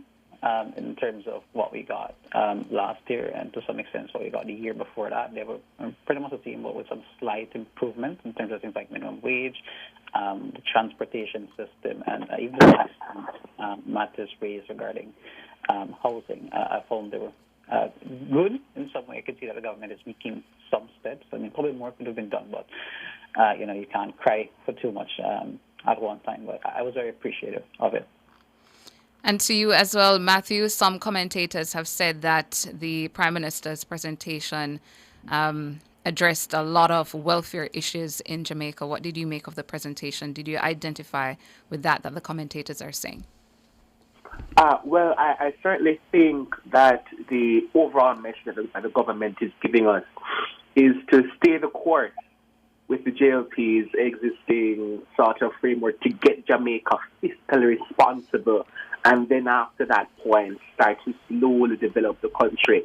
And I think a lot of the programs that he has proposed and continues to maintain do honor that sort of commitment to welfare. The increasing of PASS, the proposed social pension for vulnerable elders, the social housing scheme, of course, and similar projects. And Kalicia, how did you find the budget presentations of the Finance Minister and the Prime Minister? I think that the one word I'd use to describe them both is probably responsive, meaning that I think they were responsive to a lot of the pressing needs that citizens of the country have today. So, for example, as a university student, the overhaul of the SLB to include, or rather to extend the bursary or the grants that it gives to include housing and meal tickets and that sort of thing is particularly attractive for university students like myself who do struggle to ascertain or to acquire those commodities on a daily basis. Similarly, I think things like increasing the minimum wage and the social housing plans and this really interesting idea sort of democratizing wealth to allowing citizens to invest in the highways are interesting ideas that respond really well to pressing concerns that citizens have had in recent times. Dakar Diego, is that one of the announcements that you're hearing feedback from your peers about, this initiative to overhaul the SLB and also put in place grants for laptops, housing, food? Yes, indeed it is. Actually, it's like one of the most important things that you'd probably hear from any tertiary students, especially some of those with different socioeconomic backgrounds. On SLB in particular, obviously last year when it was announced that there's the removal for guarantors, that was very much appreciated by university students. And this year it's being excluded rather to include other facets, laptops, to some extent housing. That's something that a lot of persons in Jamaica, I think, especially tertiary students, would be very much appreciative for. It does ease the burden on them in some senses, and especially as a skip student, getting like a laptop. That's something that's key for us in terms of getting our degree. So I think I have heard a lot of persons. I think it's probably one of the most important things you'll hear in any tertiary conversation coming out of that debate. We're speaking with Dakar Diego Nelson, Matthew White, and Kalicia Vassell, young people getting their perspectives, their opinion this morning on the presentations made by the Finance Minister and the Prime Minister in the budget debates. Going to take a break and come back with more.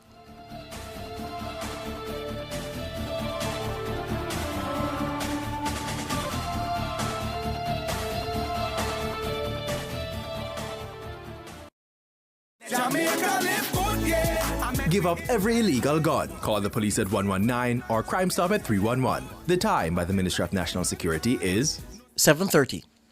Fix up with Fleetwood products for your home improvement, personal care, and aromatherapy needs. They have your well-being in mind. Available at retailers island-wide. The temperature by Fleetwood Jamaica is 27 degrees Celsius in Kingston, 26 degrees Celsius in Montego Bay, 21 degrees Celsius in Mandeville. Win with love.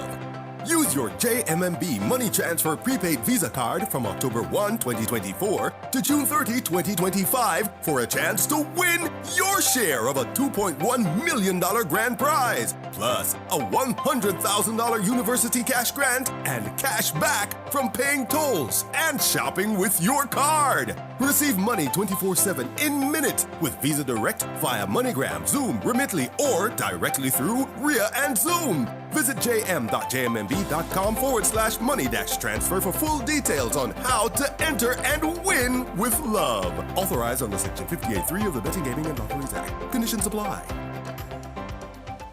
JPS. Aye, my JPS app. The mobile app, brave as I said hot. With the mobile app, you feel know you can't flop the app. In a happiness, cause what? My JPS app easy, turn a riddle my light off it bright than the moon. If I want thing me love me JPS app, me I tell you about it in a the tune. My JPS app easy, turn a riddle for me light off it bright than the moon. If I want thing me love me JPS app, yeah we fully outside with the crew. JPS, pouring what matters. Coveside Concert Series presents Timeless. It happens on March 29 at Plantation Cove, St. Anne. Featuring international superstar Dionne Warwick and more stars Myrna Hague, Queen Marcia Griffiths, and Dwayne Stevens. Timeless, March 29. Showtime is 8 p.m. and tickets are now available at Fesco, Fontana Pharmacy, Plantation Smokehouse, and online at coveside.aitix.com.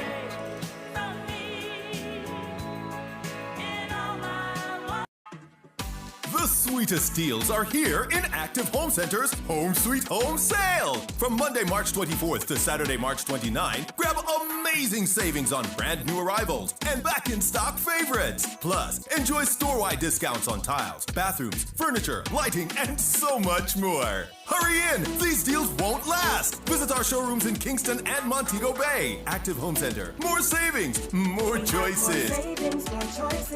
Conditions apply.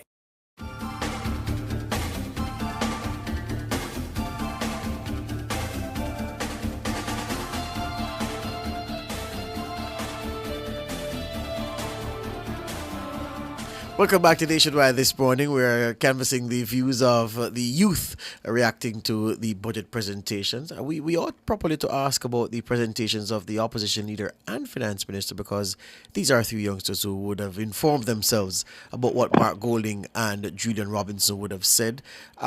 With us this morning, second-year student debater pursuing a degree in integrated marketing communication with a minor in cultural studies at the UWI Mona, Calicia Vassal. First-year debater, law student at the UWI Mona, Matthew White, and final year student pursuing a degree in computer science at the University of Technology Jamaica, man in Skit, Diego Nelson.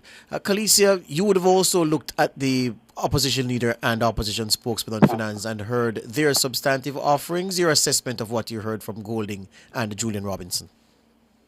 Well, I focus a bit more on opposition spokesman and finance, Mr. Robinson.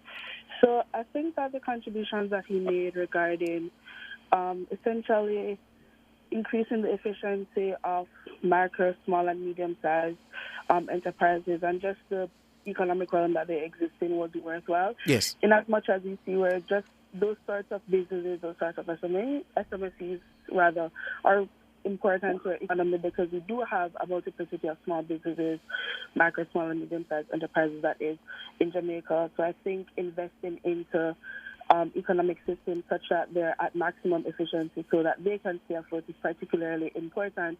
Just because, I'll refer back to the 1970s and the 1980s when we had that huge economic crash, and we saw where a lot of these enterprises were affected, and because of that, they were unable to pay a lot of the loans that they took out. They were unable to contribute to the economy, and that would have caused a huge part of the economic fallout that we had back then.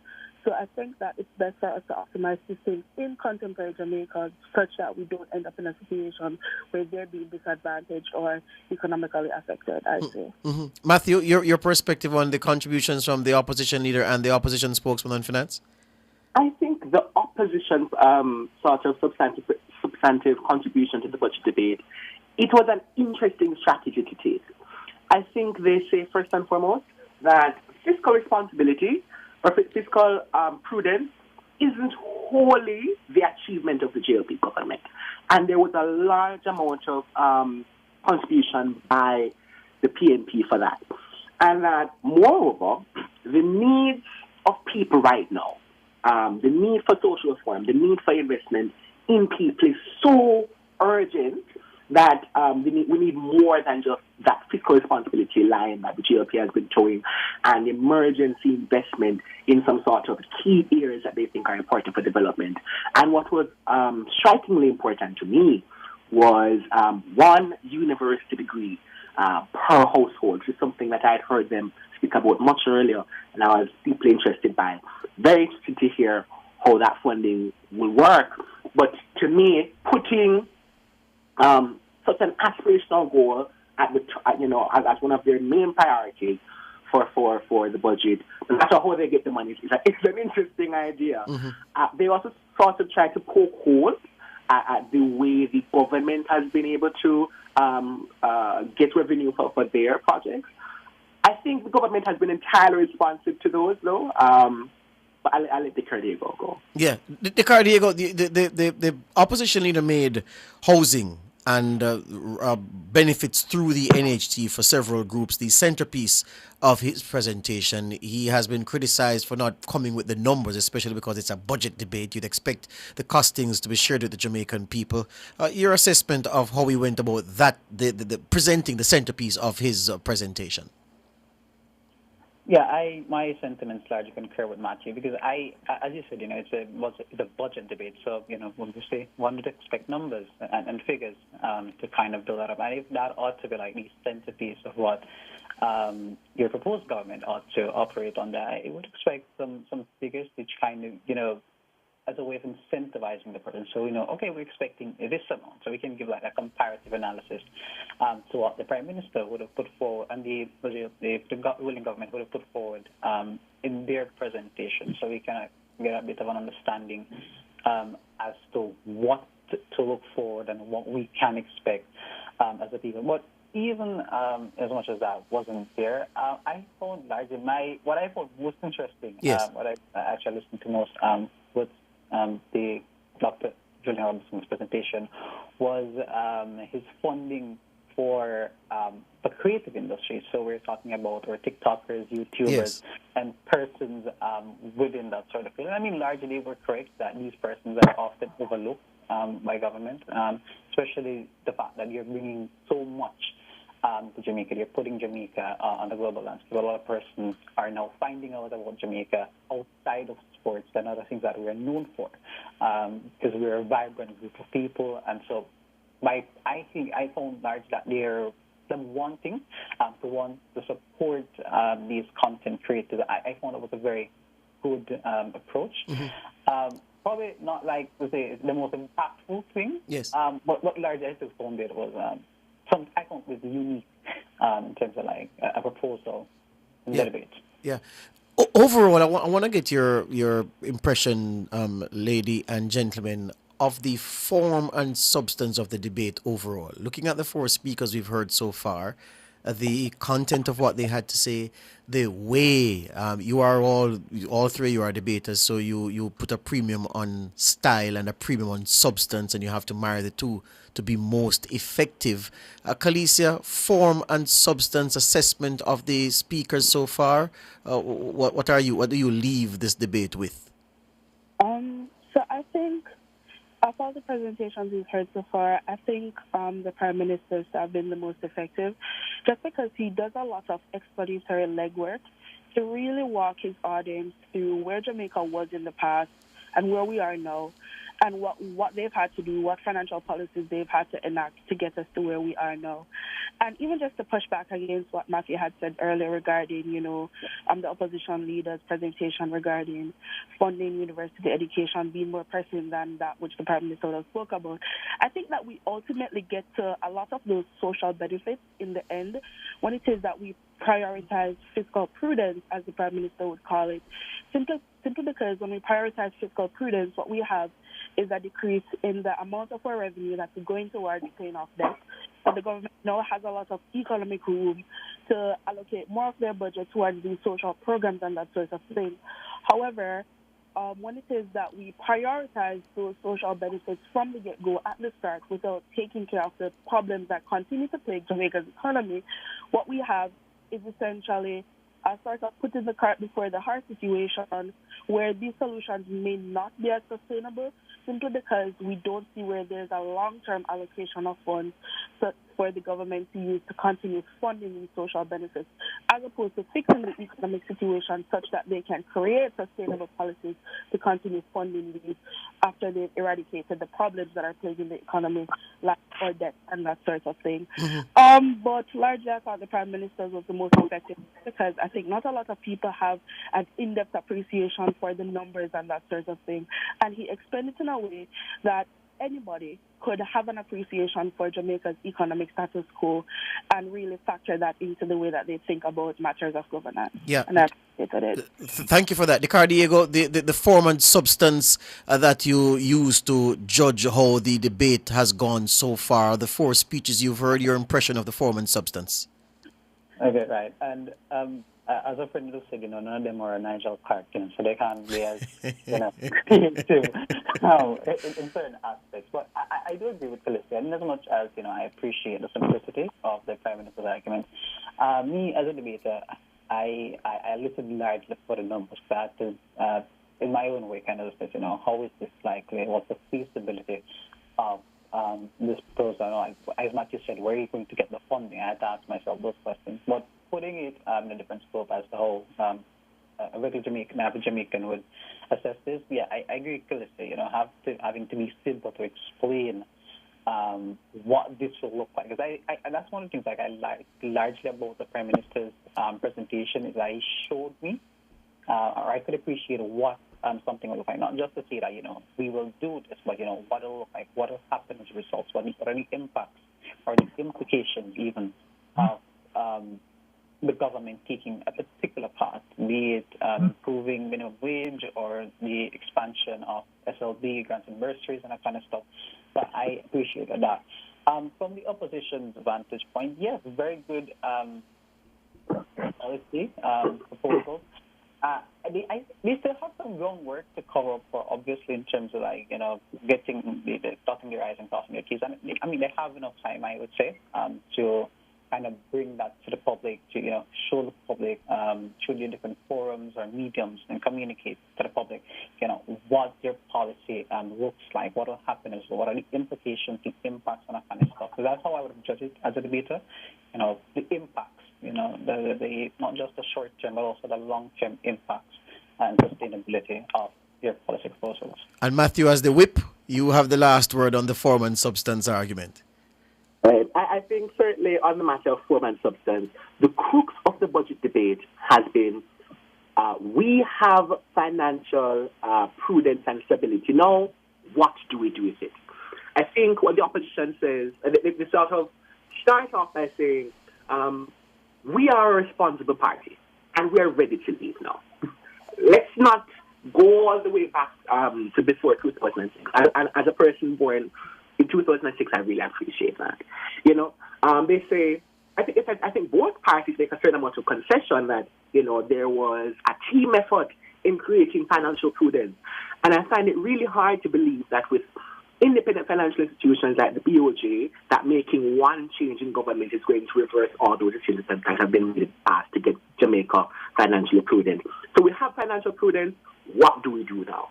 The opposition says the government has been sort of sluggish and lackluster with their ideas. It makes them more innovative, more driven, and they give us a lot of ideas that they think will push social development fast. And they say further that this government policy of cleaning the cupboard to fund their projects is sort of inappropriate.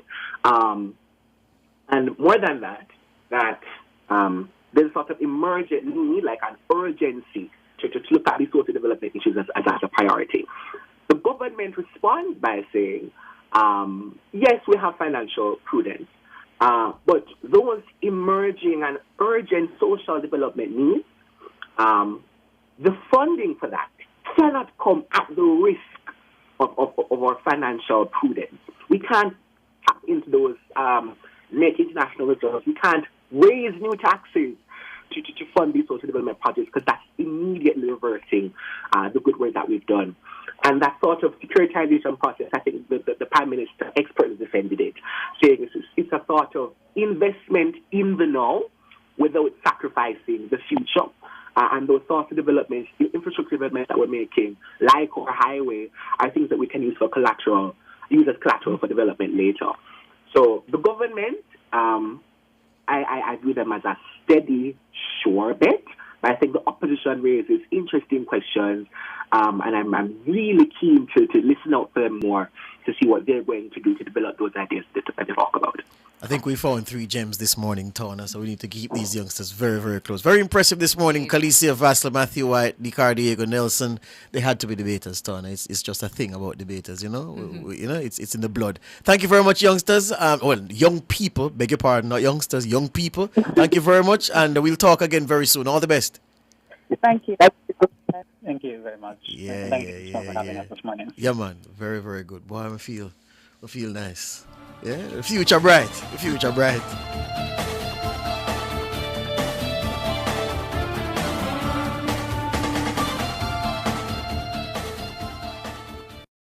Crispy, crunchy, tantalizing fried chicken only at Bird Shack.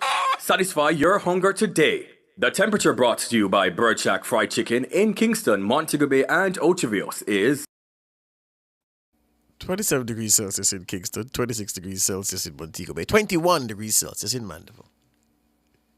At Hawkeye, our mission is to deliver cutting-edge security solutions to help you keep track of the things you value most. The temperature by Hawkeye is 27 degrees Celsius in Kingston, 26 degrees Celsius in Montego Bay, 21 degrees Celsius in Mandeville.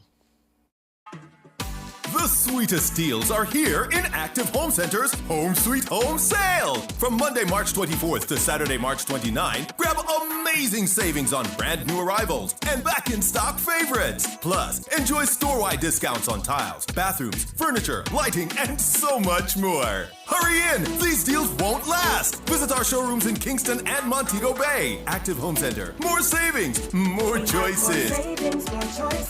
Conditions apply. I am ready. Are you ready? Let's get moving. It's all about the Jamaica Observer Spring into Fitness promotion. It is here and we are ready to challenge and reward you. All you got to do is share a 5-minute workout video and win big. When I say big, I'm talking about a 1-year gym membership from Express Fitness Jamaica. Plus, you can win gift certificates from Body Forte Limited and the Live Store Jamaica. Remember, fill out your entry form in the Daily Observer and submit your videos to jolpromotion@gmail.com or WhatsApp 876-469-3089. Be informative, be creative, and be original. Remember to follow us on Instagram at Jamaica Observer for more details. Enter now, get fit with us. Jamaica Observer, Spring into Fitness promotion. Let's go!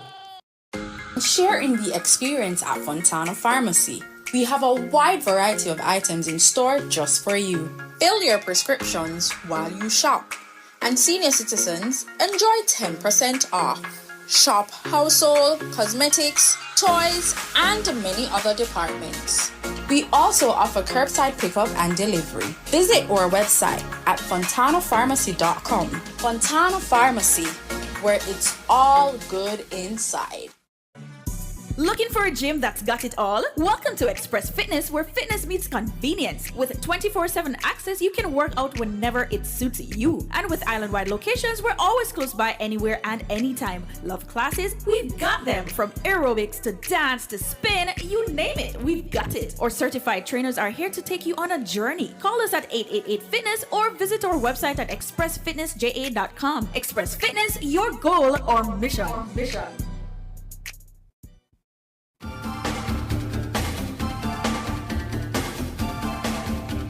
All right, so we told you that the budget debate climaxes today. The finance minister, Favour Williams, will close the show around about 2 p.m. in the House of Representatives on this Tuesday, and Nationwide 90 FM will have live coverage of that closing presentation as she looks to just put a seal on what the government side have proposed in this debate so far.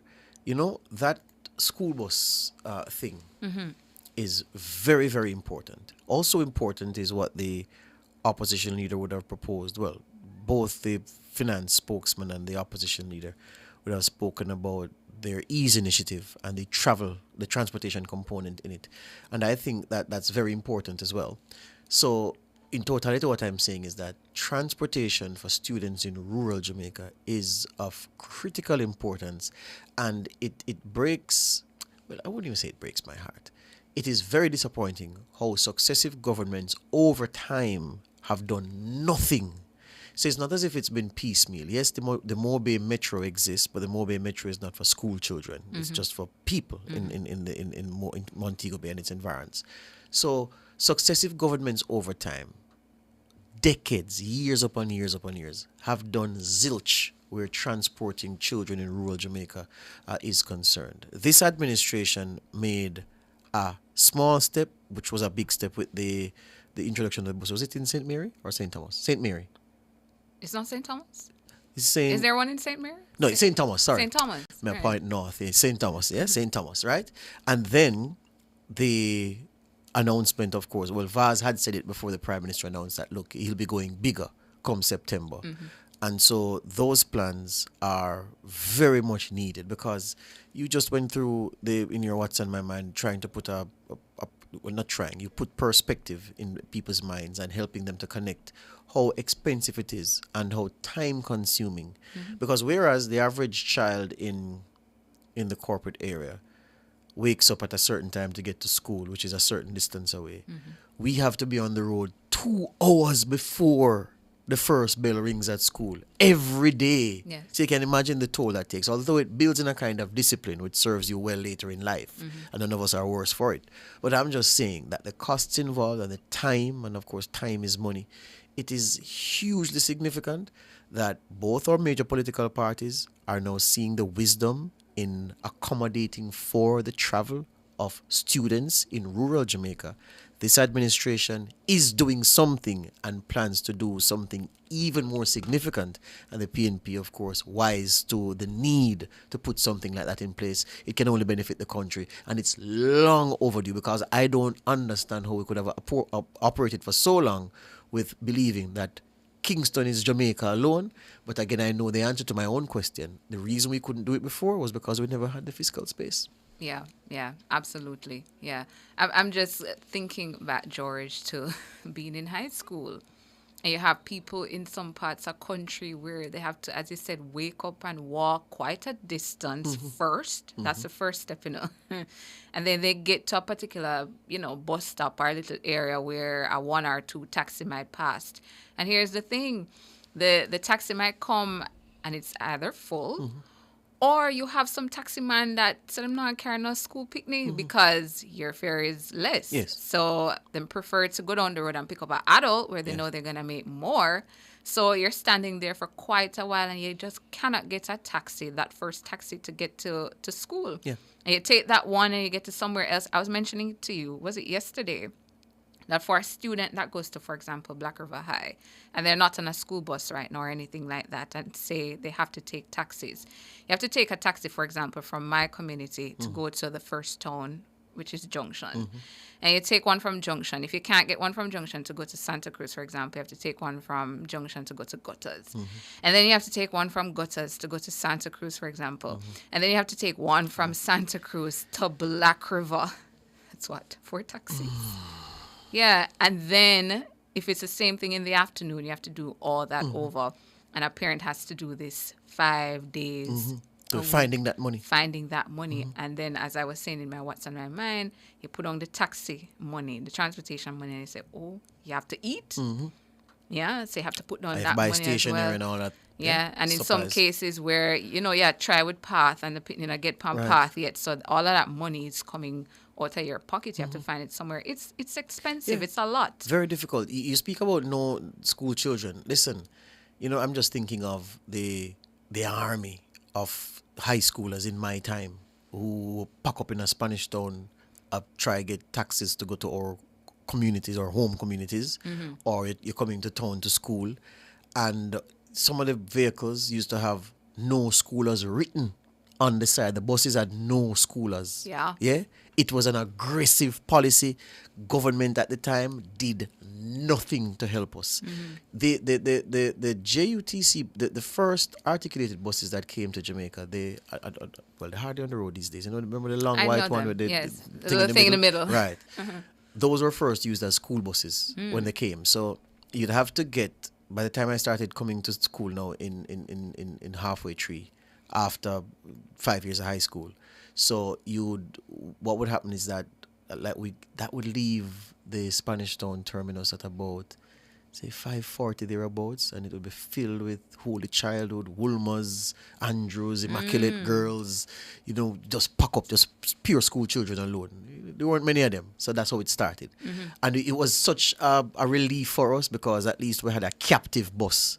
But you see, outside of that is the Wild West, and I'm sure a lot of parents seeing their children, the ordeal that they had to go through to get on a vehicle to get to school, would I say, maybe enough about to go to school because you have to put yourself through all that. What kind of condition you're going to be in to It's a learn? struggle, man. By the time you get to school, you're so worn out. As I say, you're frost. You're frost. Eh?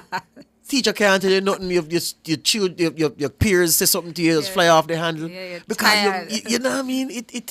It was, I don't know. Those days, I know why I have such bad memories of the 90s, especially. Because Tana, and then you're in the bus, and then the man them know you're a schoolboy, so you're, of course, me never have bearded face and all them, because even know.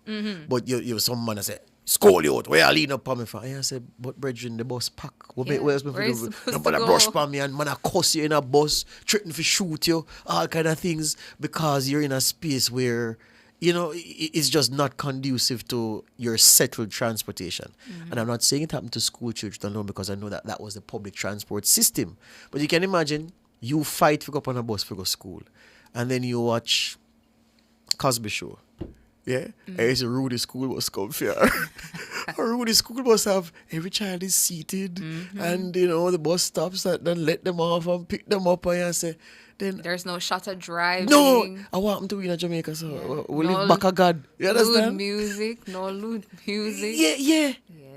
I listen. I was in a taxi one day. I played a schoolboy football game in Atana, score, wicked goal, and then I was trying to get home. And I squeezed into a taxi at about 8 p.m. after what seemed like 10 years of waiting. Yeah.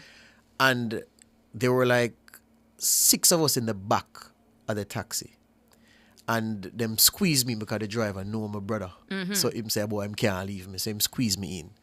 And when they put me in, they had to make somebody lock the door because we couldn't lock the door from inside. So them squeezed it. So listen, the only part of me never cramp up on my blood.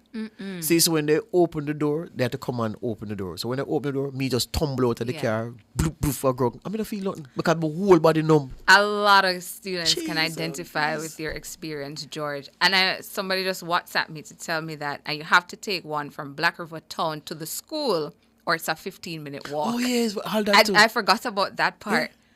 So that's 5. Listen, from Gutters to Santa is far enough. But see, from Santa to Black River, anybody will live a Santa and tell me say Black River than far, it's a true, I want to talk about violence by the ear. Santa to Black River far, especially on slow bus. It's not like you drive your own private vehicle, even you drive quick and you still, But it's an ordeal, and the quicker the ordeal ends for the next generation and the now generation, the better, because we can do better than this for our people. Front Page was brought to you today by ABC Electrical Sales, for a better choice in the electrical business.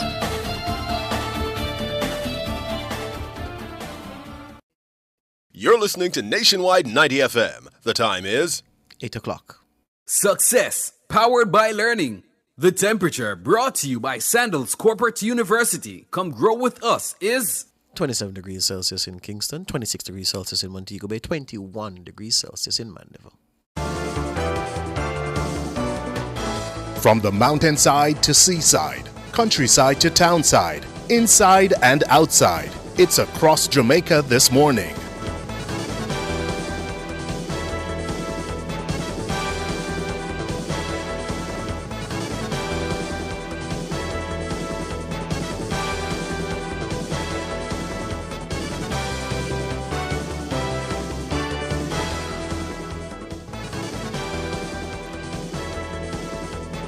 In Across Jamaica this Tuesday morning, the Ministry of Education has named a teacher at Immaculate Conception High School, Shanique Price, a mathematics teacher of the year for 2025. Rather, she has been named as the mathematics teacher of the year for 2025. She was awarded on Monday. In addition to the trophy, she has also won a cash prize of $100,000, a computer, and another $100,000 for her school. Ms. Price will also be appointed a member of the National Council of Teachers of Mathematics for 1 year. Sasha Ashley Kelly from Pleasant Valley Primary School in Clarendon placed second, while Kimberly Todd of Westwood High School in Trelawney was third. The three teachers were selected from a pool of 51 nominees. The ministry said the national team of judges has observed significant improvements in mathematics teaching practices. It said some of the key trends observed include increased use of mathematical discourse, an enhanced use of guided questions, and broader implementation of the 5E instructional model. The model prioritizes engagement, exploration, explanation, elaboration, and evaluation as per the national standards curriculum. Some 230 first responders are being trained in a health and emergency preparedness over the next 2 weeks. The training, which runs from March 20 to April 4, is designed to significantly enhance Jamaica's response capabilities and readiness. It is being conducted by representatives from the International Medical Corps in partnership with the Office of Disaster Preparedness and Emergency Management, ODPEM, and the National Healthcare Enhancement Foundation. Participants include personnel from the Ministry of Health and Wellness, Jamaica Defence Force, Jamaica Fire Brigade, Jamaica Constabulary Force, ODPEM, Food for the Poor, and the municipal corporations. Addressing the program's opening ceremony at the Caribbean Military Academy at Up Park Camp in Kingston on Monday, ODPEM's acting Senior Director for Preparedness and Emergency Operations, Sophia Mitchell, said the exercise augurs well for Jamaica's National Readiness Program and emergency management response. The Factories Corporation of Jamaica, FCJ, has acquired 10 additional acres adjacent to the urban centre in Morant Bay, St. Thomas. The 200,000 square feet of land is to develop a micro-business park to accommodate small and medium-sized enterprises, SMEs. Making the announcement in its contribution to the 2025-2026 budget debate last Thursday, Prime Minister Dr. Andrew Holness said demand for space in the area is such that an additional 2 buildings are being designed to house the National Insurance Fund and a medical service block. The day before his announcement, a major bushfire razed some 100 acres of land adjacent to the urban centre. Firefighters were alerted to the blaze at Springfield Farms at 6:30 p.m. on Wednesday. It raged for several hours and took a 16-member crew to bring it under control. Firefighters say the area is prone to bushfires during the dry season. And that's it for Across Jamaica for this Tuesday morning. I'm Tawna Thomas.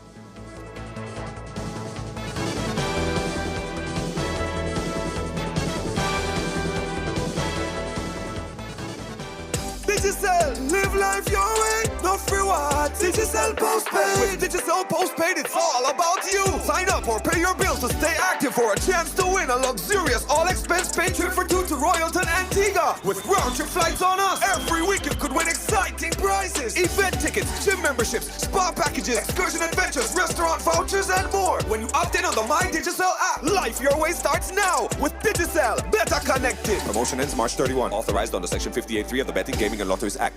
Yo, my boss. Yo. Yo, my general. Yeah. Yo, my king. Yeah. The new BK Mega Stacker. Come for run everything. Choose your style. Double, triple, or quad stack. Juicy grilled beef. Plus crispy bacon, some stackerific sauce, and layers of melted cheese. So if you think you can angle it, stackify yourself today. Order the BK Mega Stacker and have it your way. The new BK Mega Stacker. Built for satisfaction. Limited time. Only at Burger King.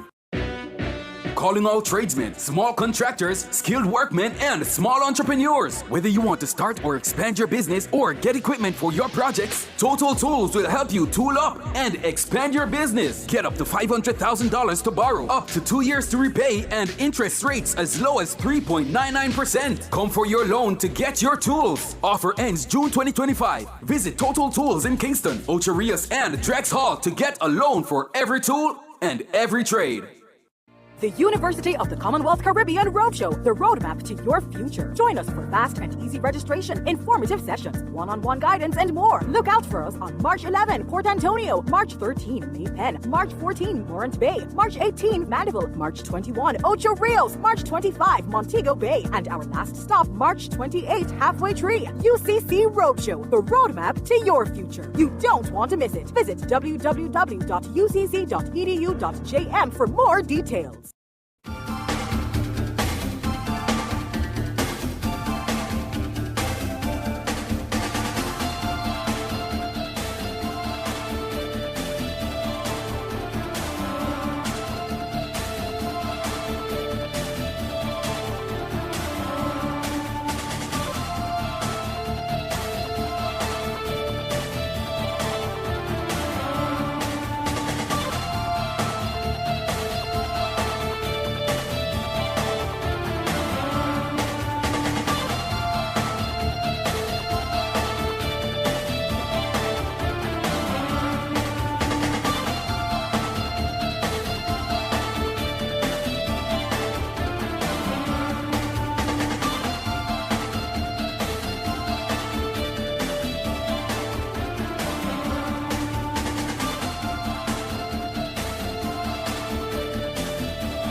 Welcome back to Nationwide this morning. So 10 outstanding businesses have won the Ministry of Industry, Investment and Commerce, MIIC, Small Business Pitch Competition.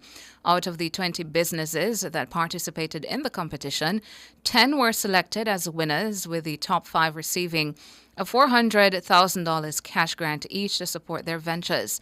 The next 5 winners each received a $200,000 cash grant for the same purpose. NTM will be having a series of interviews with the pitch winners, and this morning I have joining me the director of Havila Organics and Cosmetics Limited, Ashiki Spooner, and I also have on the line the CEO and founder of Convenient Agro Processing Limited, Othnilia Downs. Good morning to you. Good morning. Hi. Othnilia on the line as well.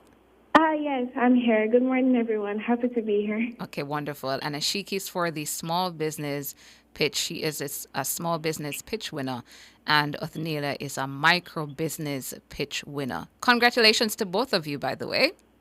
Thank you. Thank you so much. All right, let's begin with you, Ashiki. If you could start by telling us a little bit about your business. So, Havana Organics and Cosmetics is an organic company specializing in bar soaps, scrubs, body washes. All of our products are made in Jamaica, and they're 100% certified organic.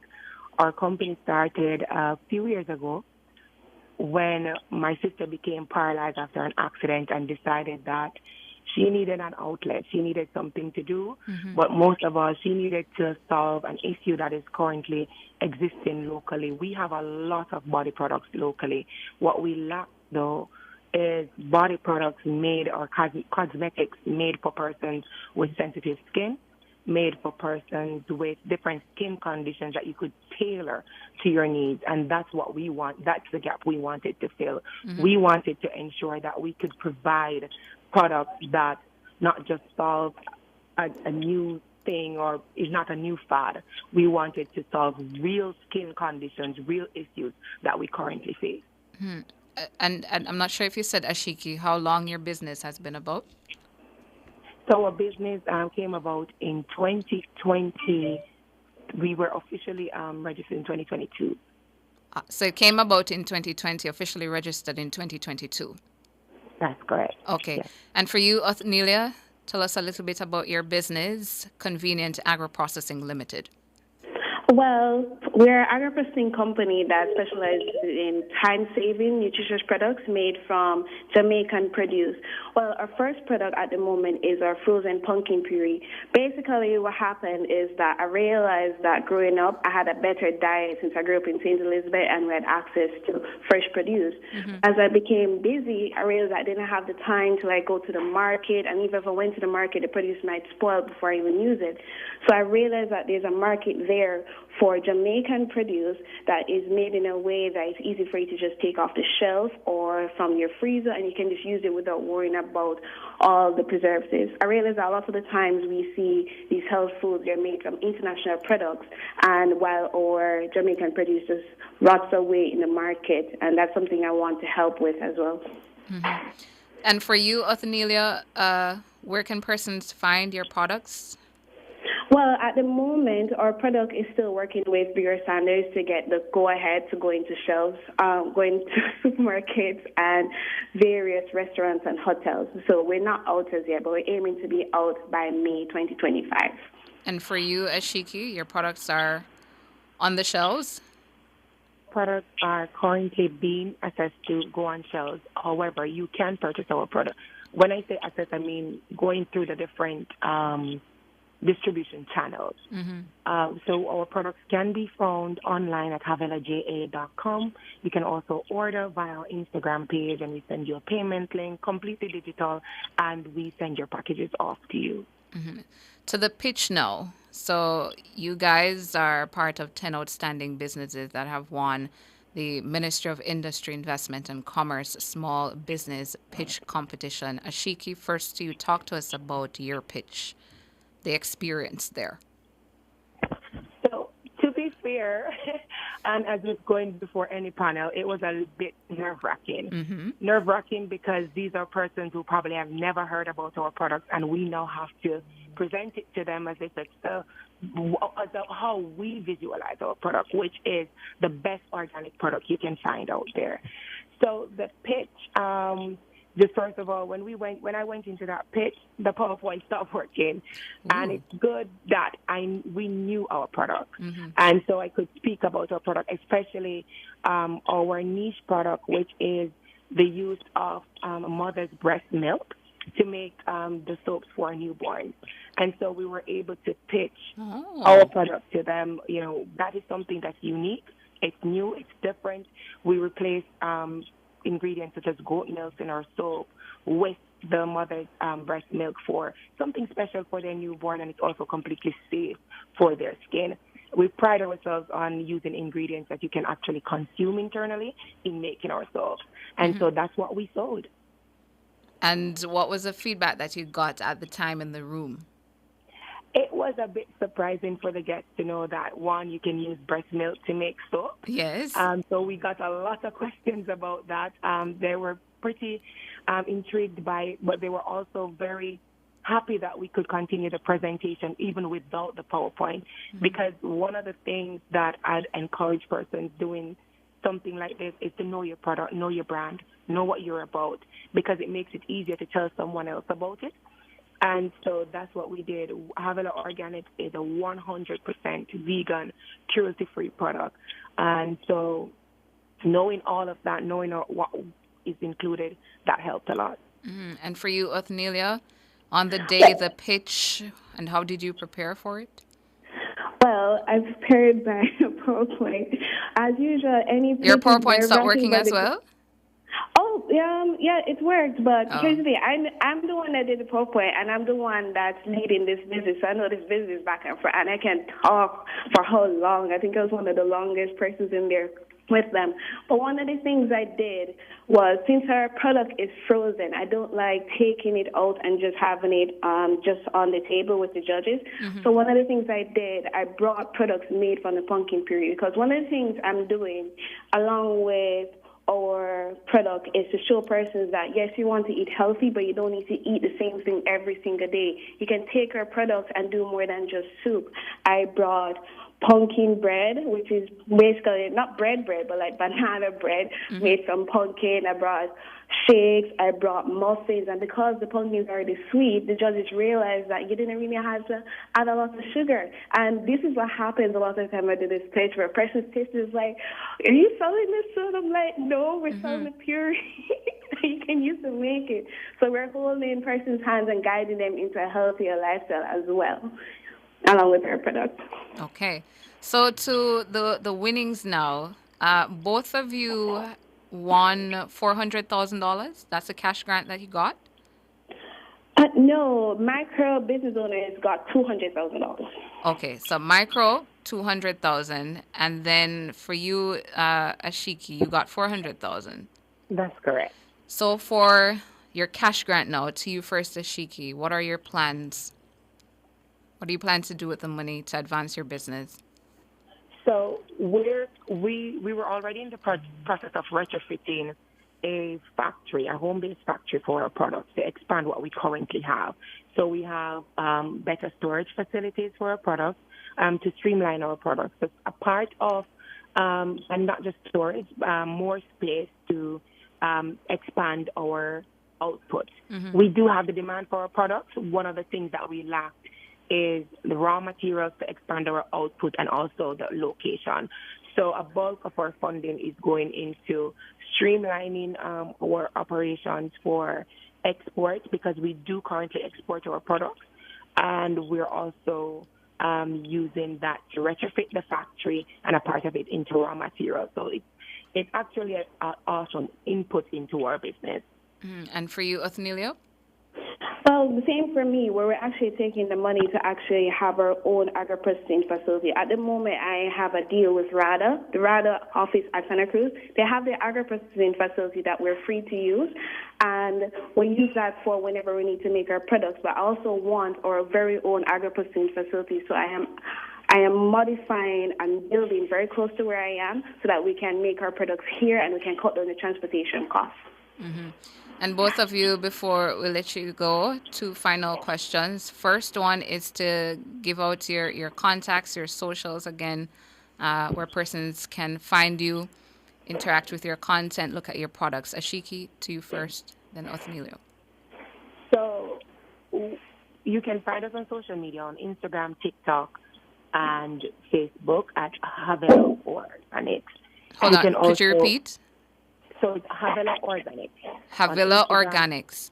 Yeah. And for our listeners, the Havila is spelled Havillah. Havillah. Havila Cosmetics. Organics. Havila Organics. Yes, that's correct. And you can also find us on our website, which is HavilahJA.com. The same spelling apply, HavilahJA.com. You can also contact us via WhatsApp or direct message. We even take Please Call Me, so don't worry about having the credit. Just be ready to purchase your product at 876-540-9707. Othniel, where can persons find you? All right, so our website is still in development, but you can contact us at convenientapl@gmail.com or my phone number, which is 532-0935. Mm-hmm. And my final question now, you both are young people, you have businesses, and you're looking to advance it even more. You've been able to access funding through this initiative from the Ministry of Industry, Investment and Commerce, the Small Business Pitch Competition. What would you say to other young people out there who are listening? You know, they have a business idea or they've started something, but they need, a little extra dollars, a little extra funding to go ahead and advance their business even more. What would you say to them and about a competition like this? First you, Ashiki, and then Othniel. Go for it. That's really it. You never know the possibilities until you go for it. For us, for example, we applied for the micro pitch, and we were able to, just from talking about our products, we were able to get a small business installment, which is higher than what we even applied for. So just go for it. Othniel?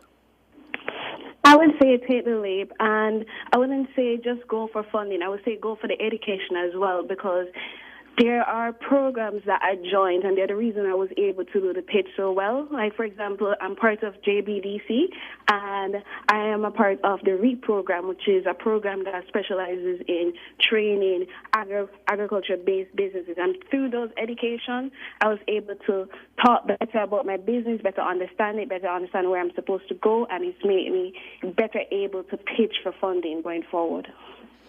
Both of you, Othniel Downs, CEO and founder of Convenient Agro-Processing Limited, and Ashiki Spooner, director of Havila Organics and Cosmetics Limited. Thank both of you this morning and good luck. Thank you. All right. We're speaking with both of them in relation to the Ministry of Industry, Investment and Commerce, small and micro business pitch competition.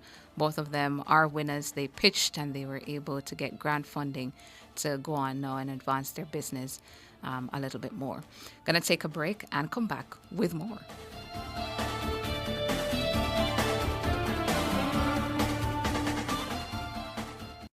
Apply for your NHD refunds at nhd.gov.jm or via the NHD app. Do not click on any links offering to help you. The time by the NHD is 8:21. Fontana Pharmacy has a wide variety of items from pharmaceuticals, household, cosmetics, toys, and more. The temperature by Fontana Pharmacy, it's all good inside, is 27 degrees Celsius in capital city Kingston, 28 out west in Montego Bay, and 23 degrees Celsius in Mandeville. Residents of Manchester, the Jamaica Customs Agency will be in your parish on Friday, March 28, 2025 from 10 a.m. to 5 p.m. for Customs Meets the Community. The Town and Community Tour edition will kickstart this exciting tour in Christiana at 10 a.m. Then navigate into the parish capital, Mandeville, for the grand finale at 2:30 p.m. Get information on all things customs, contactless clearance, the Customs mobile app, incentives for farmers and manufacturers, and so much more. That's Customs Meets the Community, the Town and Community Tour edition in Manchester this Friday, March 28 from 10 a.m. to 5 p.m. Jamaica Customs, reaching our customers where they are.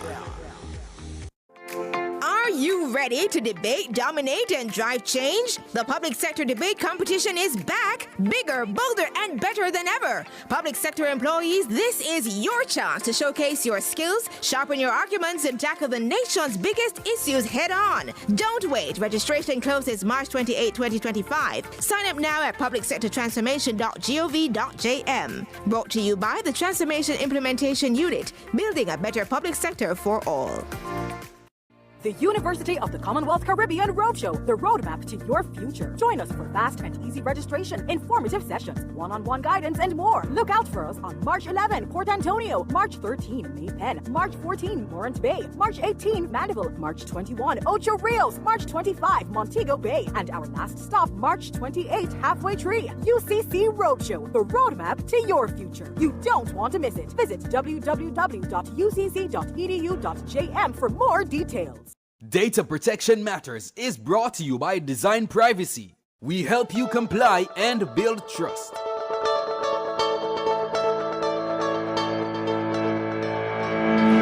Good day. Welcome to Data Protection Matters. I am Chuka Emeka Cameron and I will be your host for today.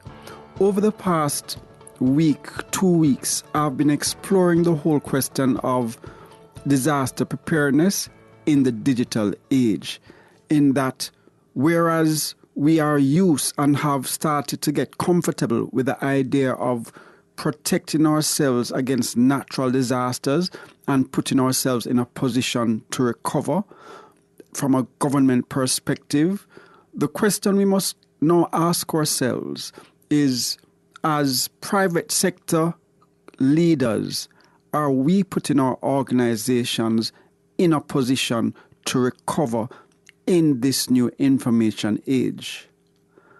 The assumption is that we are adopting technologies into our organization.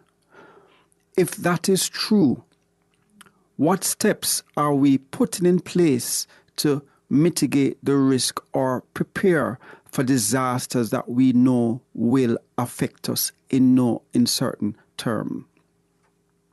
If we were to stop and ask ourselves the question, what are the primary responsibilities of a board? The primary responsibilities of the board is to look out for the shareholders' best interests. And they do that by assessing all the risks that would in any way take away from generating that profit for the shareholders that have invested their hard-earned money in this business that you are responsible for. if the board were to equate themselves with a government organization and be responsible board members and ensure that there are robust controls in place to mitigate the known risks, has your board, have you stopped to appreciate and identify the risks that your organization now face as a result of this rapid digital transformation that we are now undergoing? And when we speak about assessing risks, the risk we are speaking about is the risk that your data subjects, your clients, your customers, your employees are faced with. When you think about it, every business is made up of employees, customers, and other third parties. Without clients, you don't have no business. Today, without employees or independent contractors, you don't have any business. It stands to reason that we have to put their welfare first. Recently, we have always had robust labor laws protecting the employee. Recently, we have passed the OSHA legislation that now requires you to further focus and put controls in place to protect the physical well-being of your employees and that place of safety, that place of work, and ensuring it's a safe place. If it is we're saying we're now operating in a digital space, what controls are you putting in place to protect your employees? If it is we're now introducing these self-care portals, we're now facilitating online payments, to what extent are we putting controls in place to ensure that our clients and our employees are protected? That is what the Data Protection Act requires you and makes it and prescribes that you do. You assess the processing activities that process personal data, and the legislation actually prescribes what controls you must put in place to safeguard your stakeholders. So I'm trying to paint this not only in the construct or the frame of the Data Protection Act. I'm just introducing it by way of a reminder. But as a member of the board, as part of the management team, as custodians for the welfare of your employees, as custodians or fiduciaries for the welfare of your clients, to what extent are you putting their best interest at heart? Have you stopped to consider that when you implement this new customer relationship management system, when you implement AI into your businesses, that you are actually processing personal data, your stakeholders' personal data, and you may well be exposing them to harm? If you have done all of those things, to what extent have you engaged your stakeholders and understood their concerns? Have you asked them, what do you think about using this online platform?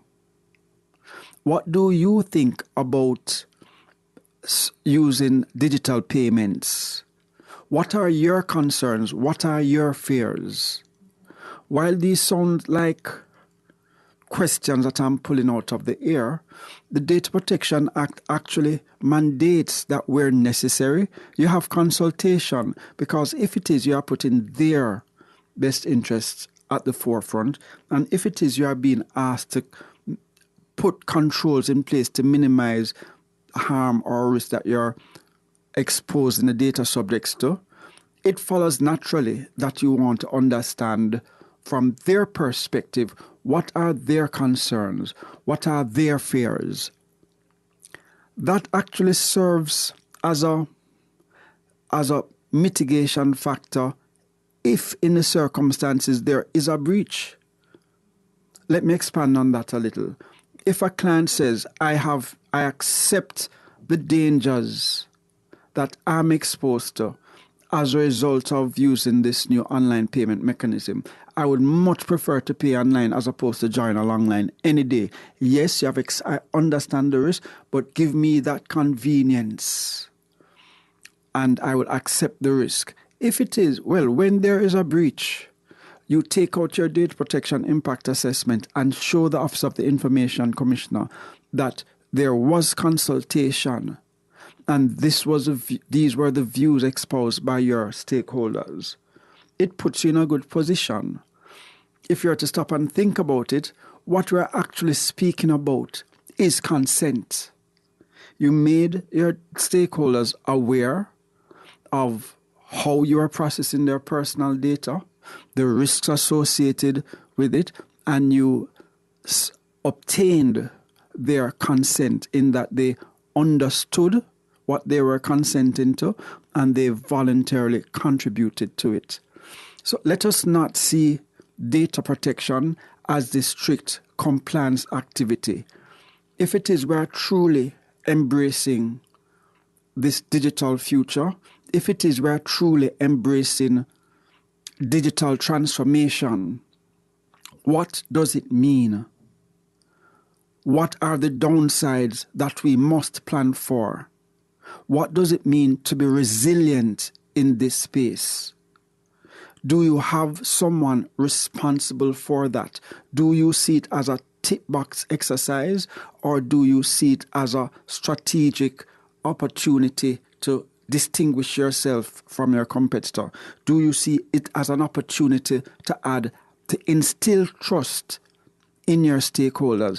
Do you see it as an opportunity to sustainably grow your business in this ever-changing landscape?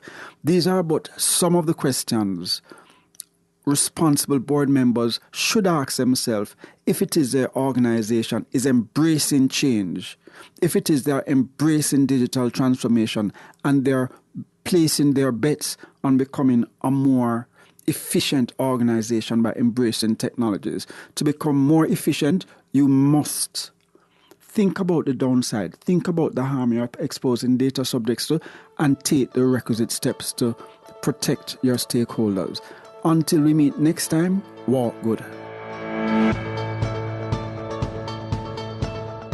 Data Protection Matters was brought to you by Design Privacy. We help you comply and build trust. You're listening to Nationwide 90 FM. The time is 8:34. Skillset Talent Solutions offers marketing, accounting, business registration, logo creation, tax filing, background checks, and recruiting services. Call them at 876-559-3212. The temperature by Skillset Talent Solutions is 27 degrees Celsius in Kingston, 28 degrees Celsius in Montego Bay, 23 degrees Celsius in Mandeville. If them a hide and a bribe, you know we not sleep. Extortion them want, you know that not keep. Fight against corruption, turn up the heat. Load up the kickback and fraud when you see. Anti-corruption, join in the fight. Let's come together and make this right. When you see wrong, you feel open your mouth. Now there's a new avenue for speak out. We need a reduction. Make we fight against corruption. The Integrity Commission is working towards Jamaica, where there's integrity, accountability, and transparency in public service, where acts of corruption by persons in public office will be investigated and dealt with transparency and accountability. Stand with us in the fight against corruption. Call the Integrity Commission Anti-Corruption Hotline 876-926-0001. Make we fight against corruption.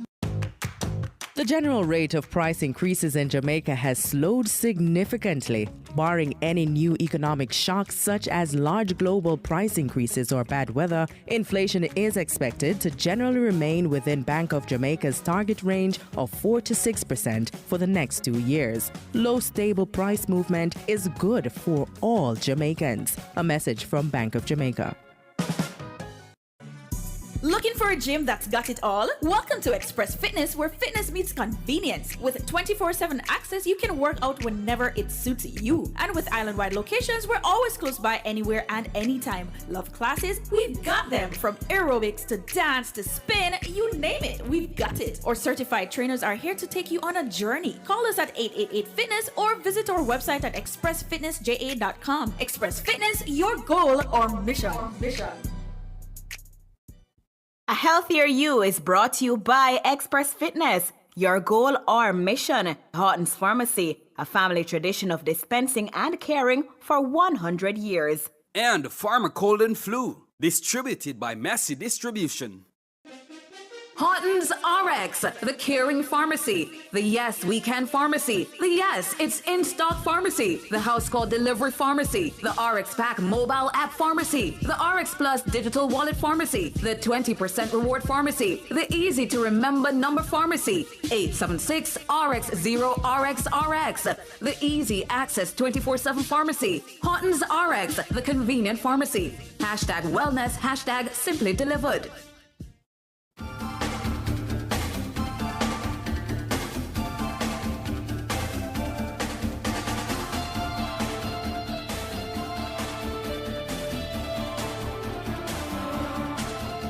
All right, so Monday was World Tuberculosis Day. TB, tuberculosis, is a serious illness that mainly affects the lungs. The germs that cause TB, a type of bacteria. It can spread when a person with the illness coughs, sneezes, or sings. This can put tiny droplets with the germ into the air. Physician scientist specializing in global health, immunology, and preventative medicine, Dr. Melvin Sanikas, tells why TB is the world's most infectious disease and how medical advancements are improving treatment. In 2008, archaeologists uncovered two 9,000-year-old skeletons. There's no definitive way of knowing what killed these ancient people, but we do know their bones were infected by an all-too-familiar bacterium. The ancient Greeks knew its consumptive effects as phthisis. The Incans called it chaki-onke, and the English called it tuberculosis. Today, tuberculosis, or TB, is still one of the world's biggest infectious killers, causing more deaths than malaria or even HIV and AIDS. But what exactly is this disease, and how has this pathogen persisted for so long?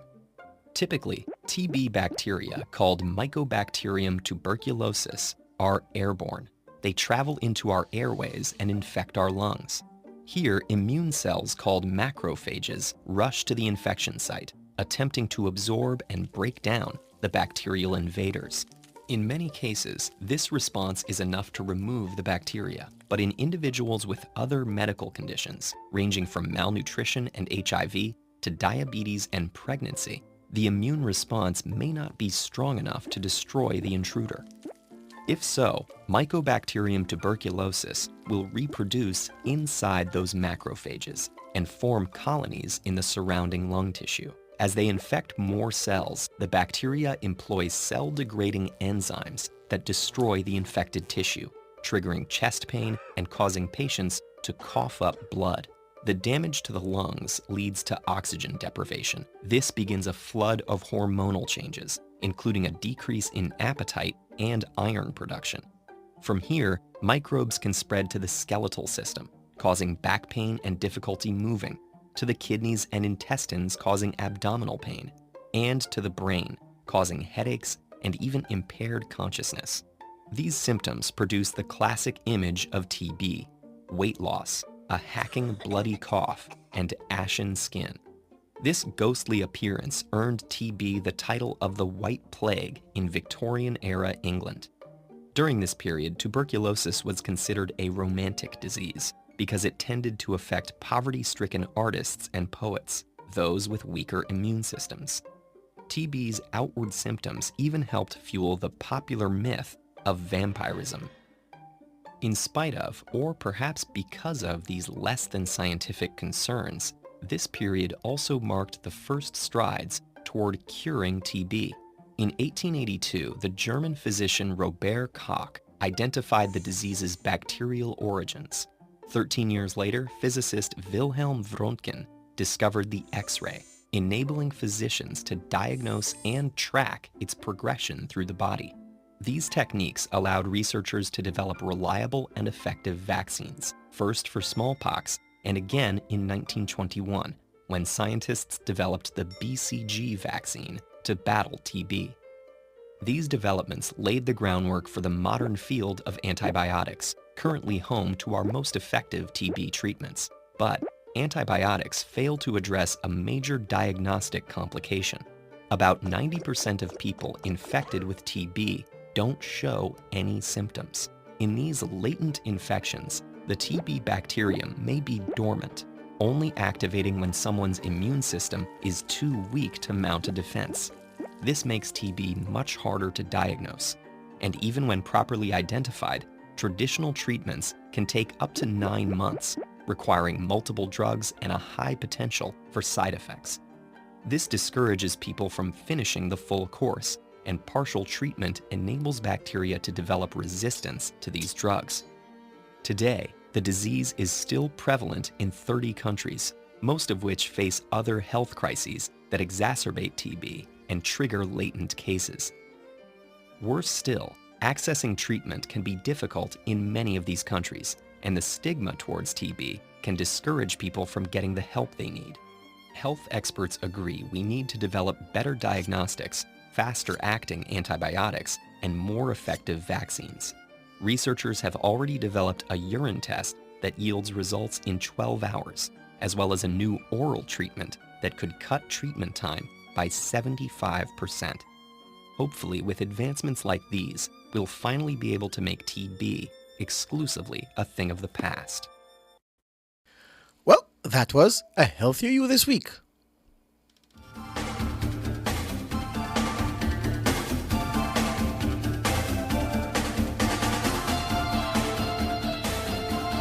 A Healthier You was brought to you by Express Fitness.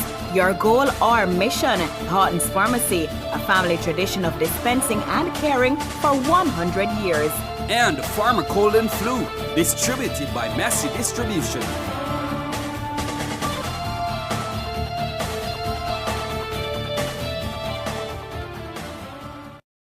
Jamaica's Spark program is investing $45 billion to improve roads, water, and telecom. Better infrastructure for a better future. The time by Spark is 8:43. The Birthday Club is brought to you by Burger King, the best tasting burger under the sun.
That time of the morning when we tell some very special people happy birthday and happy anniversary.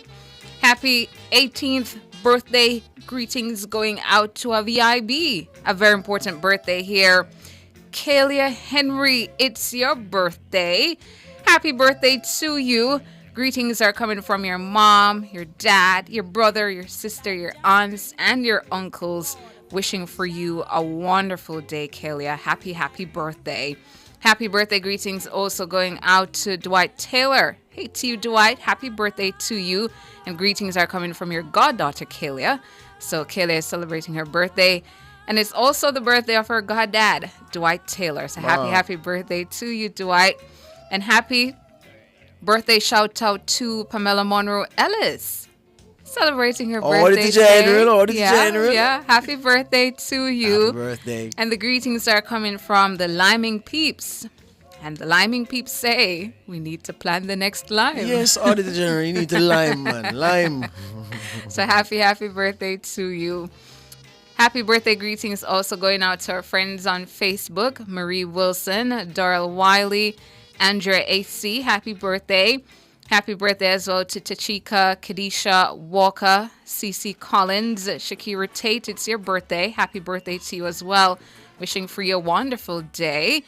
And this one, extra special birthday greetings going out to Renique Rowe, who is celebrating her 7th birthday today. Aw, happy birthday to you, Renique.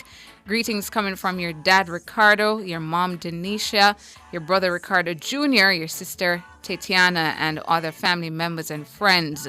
Have an absolutely amazing day today, Renique. Even though I'm old, but I'm young. A little weak, but I know I am strong. Old enough to know what's right. Young enough to dance all night. Too weak to hold it back. Strong enough to give your heart attack. The situation sweet my soul. As long as I live, I shall sing. As long as I live. Anniversary greetings going out to the Nugents, Evadne and John Nugent, celebrating their anniversary today. Happy anniversary to them. Wishing for them a great day. And it's a double whammy because today is also Evadne's birthday. So it's her anniversary and her birthday. She was married on her birthday. So happy anniversary to Evadne and John Nugent. And happy birthday to Evadne.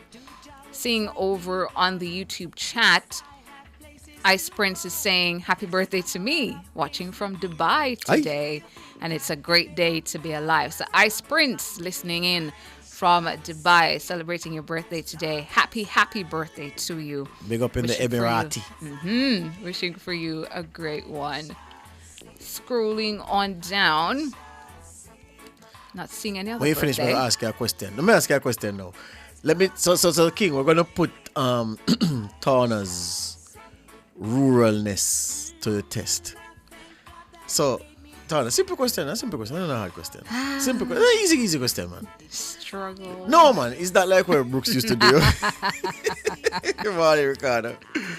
All right. So, when something is very, very sweet, meaning not excessively sweet and you can't eat it, but it's sweet, it's this sweet. already sounds like something that I don't know the answer to. You know the answer, man. Country people have a way of describing something when it's sweet, using the same descriptor for sweet.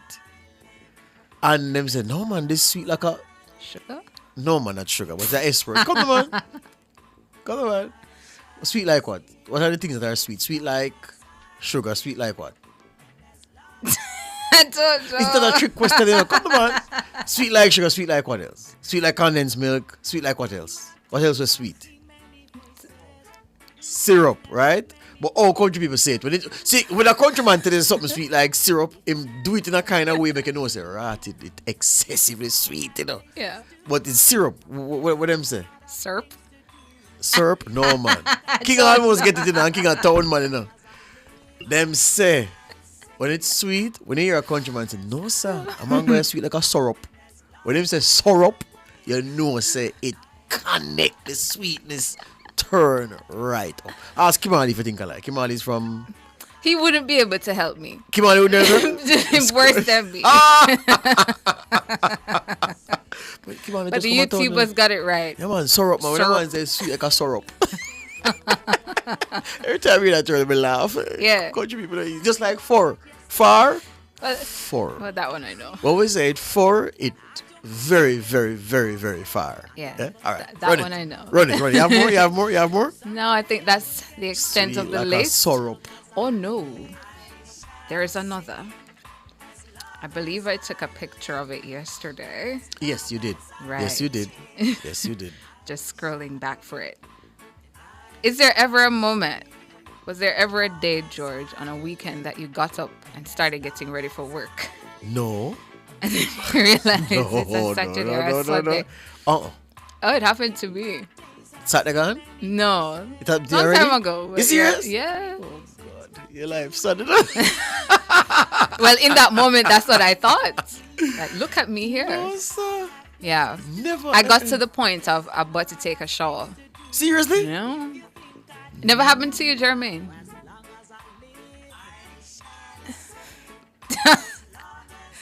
Jermaine said it happened to him in the evening. And you thought it was a new day. And it's daylight outside. And you're saying, imagine nobody called you. So, listeners, Jermaine is saying it happened to him where he left work, went home, 6 o'clock in the evening, jumped out of his nap, thought it was a brand new day and that him late. Nobody not call him, and it's still the same day. Ricardo had the same experience. What? Yeah, and he called me panicking, saying, oh snap, Ton, I'm gonna be late. I'm so sorry. You're gonna have to start the show by yourself. Blah blah blah. I'm like, Ricardo, I think it was a Wednesday. I said to him, Ricardo, it's Wednesday afternoon. It's not a new day. No. You're seeing daylight outside. It's the same day. You didn't wake up late. Because, it's a thing. When you wake up on this shift and you see outside bright, trouble. True. Big problems. Yeah. When you wake up and it's still dark, even late. Never happened to me. Never happened to me. You cannot wake up late. You're the first shift of the day, though. Nobody's here.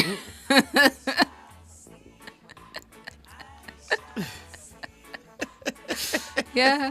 But I think all of the morning peeps I've worked with have a story. I think Dennis's story was that he drove out from his apartment. Well, don't go the drive out route, because me have one story we can't tell you now. So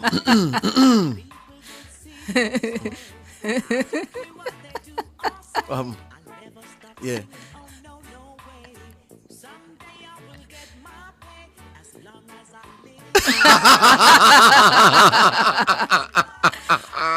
Margot Weber says not true about my Ricardo. No, he'll tell you. Oh my God. He panicked. He completely panicked. And it was the same day. What I've seen already is you're right, strange things happen to the morning shift people. I'm telling you. I'm seeing 2 newsreaders in the morning already. And one of them reads a story to say the government says it will sign a contract valued at $75 million to provide water supply to St. Elizabeth. Blah, blah, blah, blah, blah, blah, blah, blah, blah, blah, blah, blah. The next newsreader now. The government says it will sign a contract to... Like she was sleeping when... Yes, it happens. It wasn't following. No. Mama not did it right this so.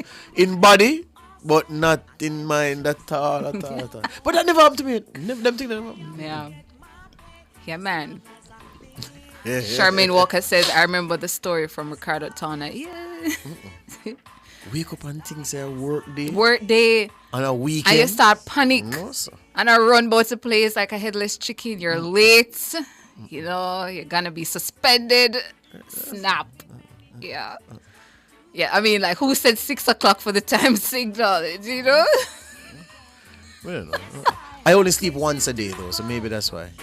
Yeah. Only in the night. But a lot of the morning shift people, take a little nap. You have to take a little, And sometimes the nap tricks us. Oh. That's what happened to Jermaine and Ricardo. I found the last birthday.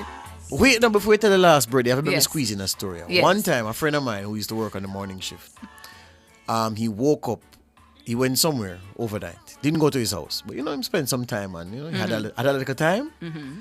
So woke up now and said, "Oh, you not go work?" And I said, "Crap." So it was close to work time, but it never late it. Yeah. jump in them car now and start drive to get to work. Man, I drive for half hour, so we can't reach it. Remember now, when him realized where him there, man was sign, welcome to Mineral Heights. Mineral Heights.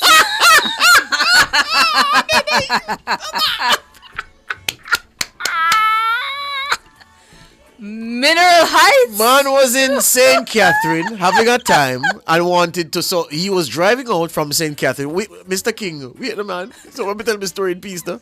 So he was driving out from St. Catherine. So he woke up early, woke up late, and rush out now. So he says he was looking for the roundabout just at Homestead there, so to go into Spanish Town. He might drive now and say, all right, the roundabout soon come. Know that he's on track. So I must wait. Me can't see the Spanish Town roundabout yet. If go up on the bypass, if come to Mandela Highway and come in.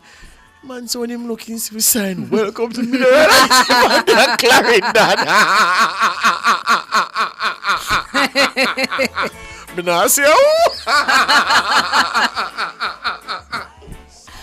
We have our last birthday. Eileen Beecher sending happy birthday greetings. She says to my granddaughters, Avia, Amalia, and Kendi. From your grandma, Eileen. Happy birthday to them. And she's saying, I love them without end. I love them without end. So happy birthday greetings to you, Avia, Amalia, and Kendi. Those are all the birthdays now. So happy birthday to you. If people say, I'm me, well, I have a witness in here who says it wasn't me. It wasn't me. He made me to sing to the world all over. Love message I'll bring. He put a song in my heart, yes I know. The Birthday Club was brought to you by Burger King, the best tasting burger under the sun.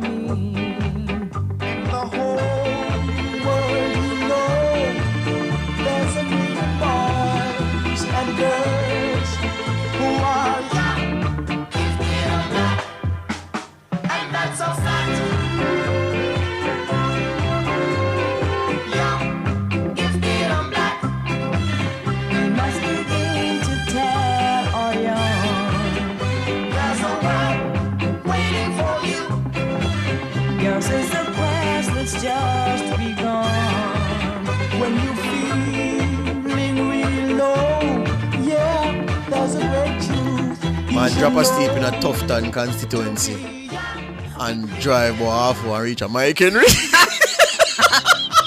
When I try come that time we were on Manningsville Road, so that's whose constituency is that now? That is Samuda? No, Derek Smith. So he woke up in Tufton's constituency, tried to get to Derek Smith's constituency via Babsy Grange's constituency, and the man ended up on Mike Henry.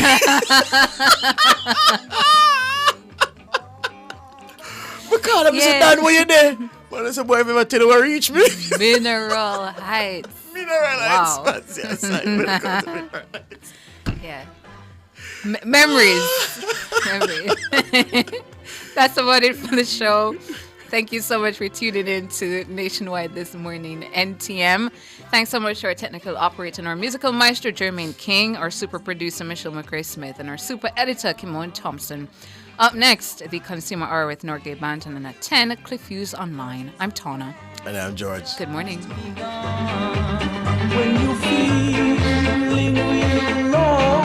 You've just heard Nationwide this morning on Nationwide 90 FM.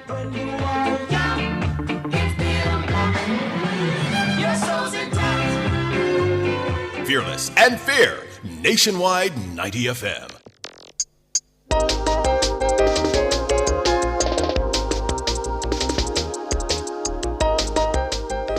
JIS Radio presents Roundabout JA, a 5-minute feature on local news, ideas, people, places, and things.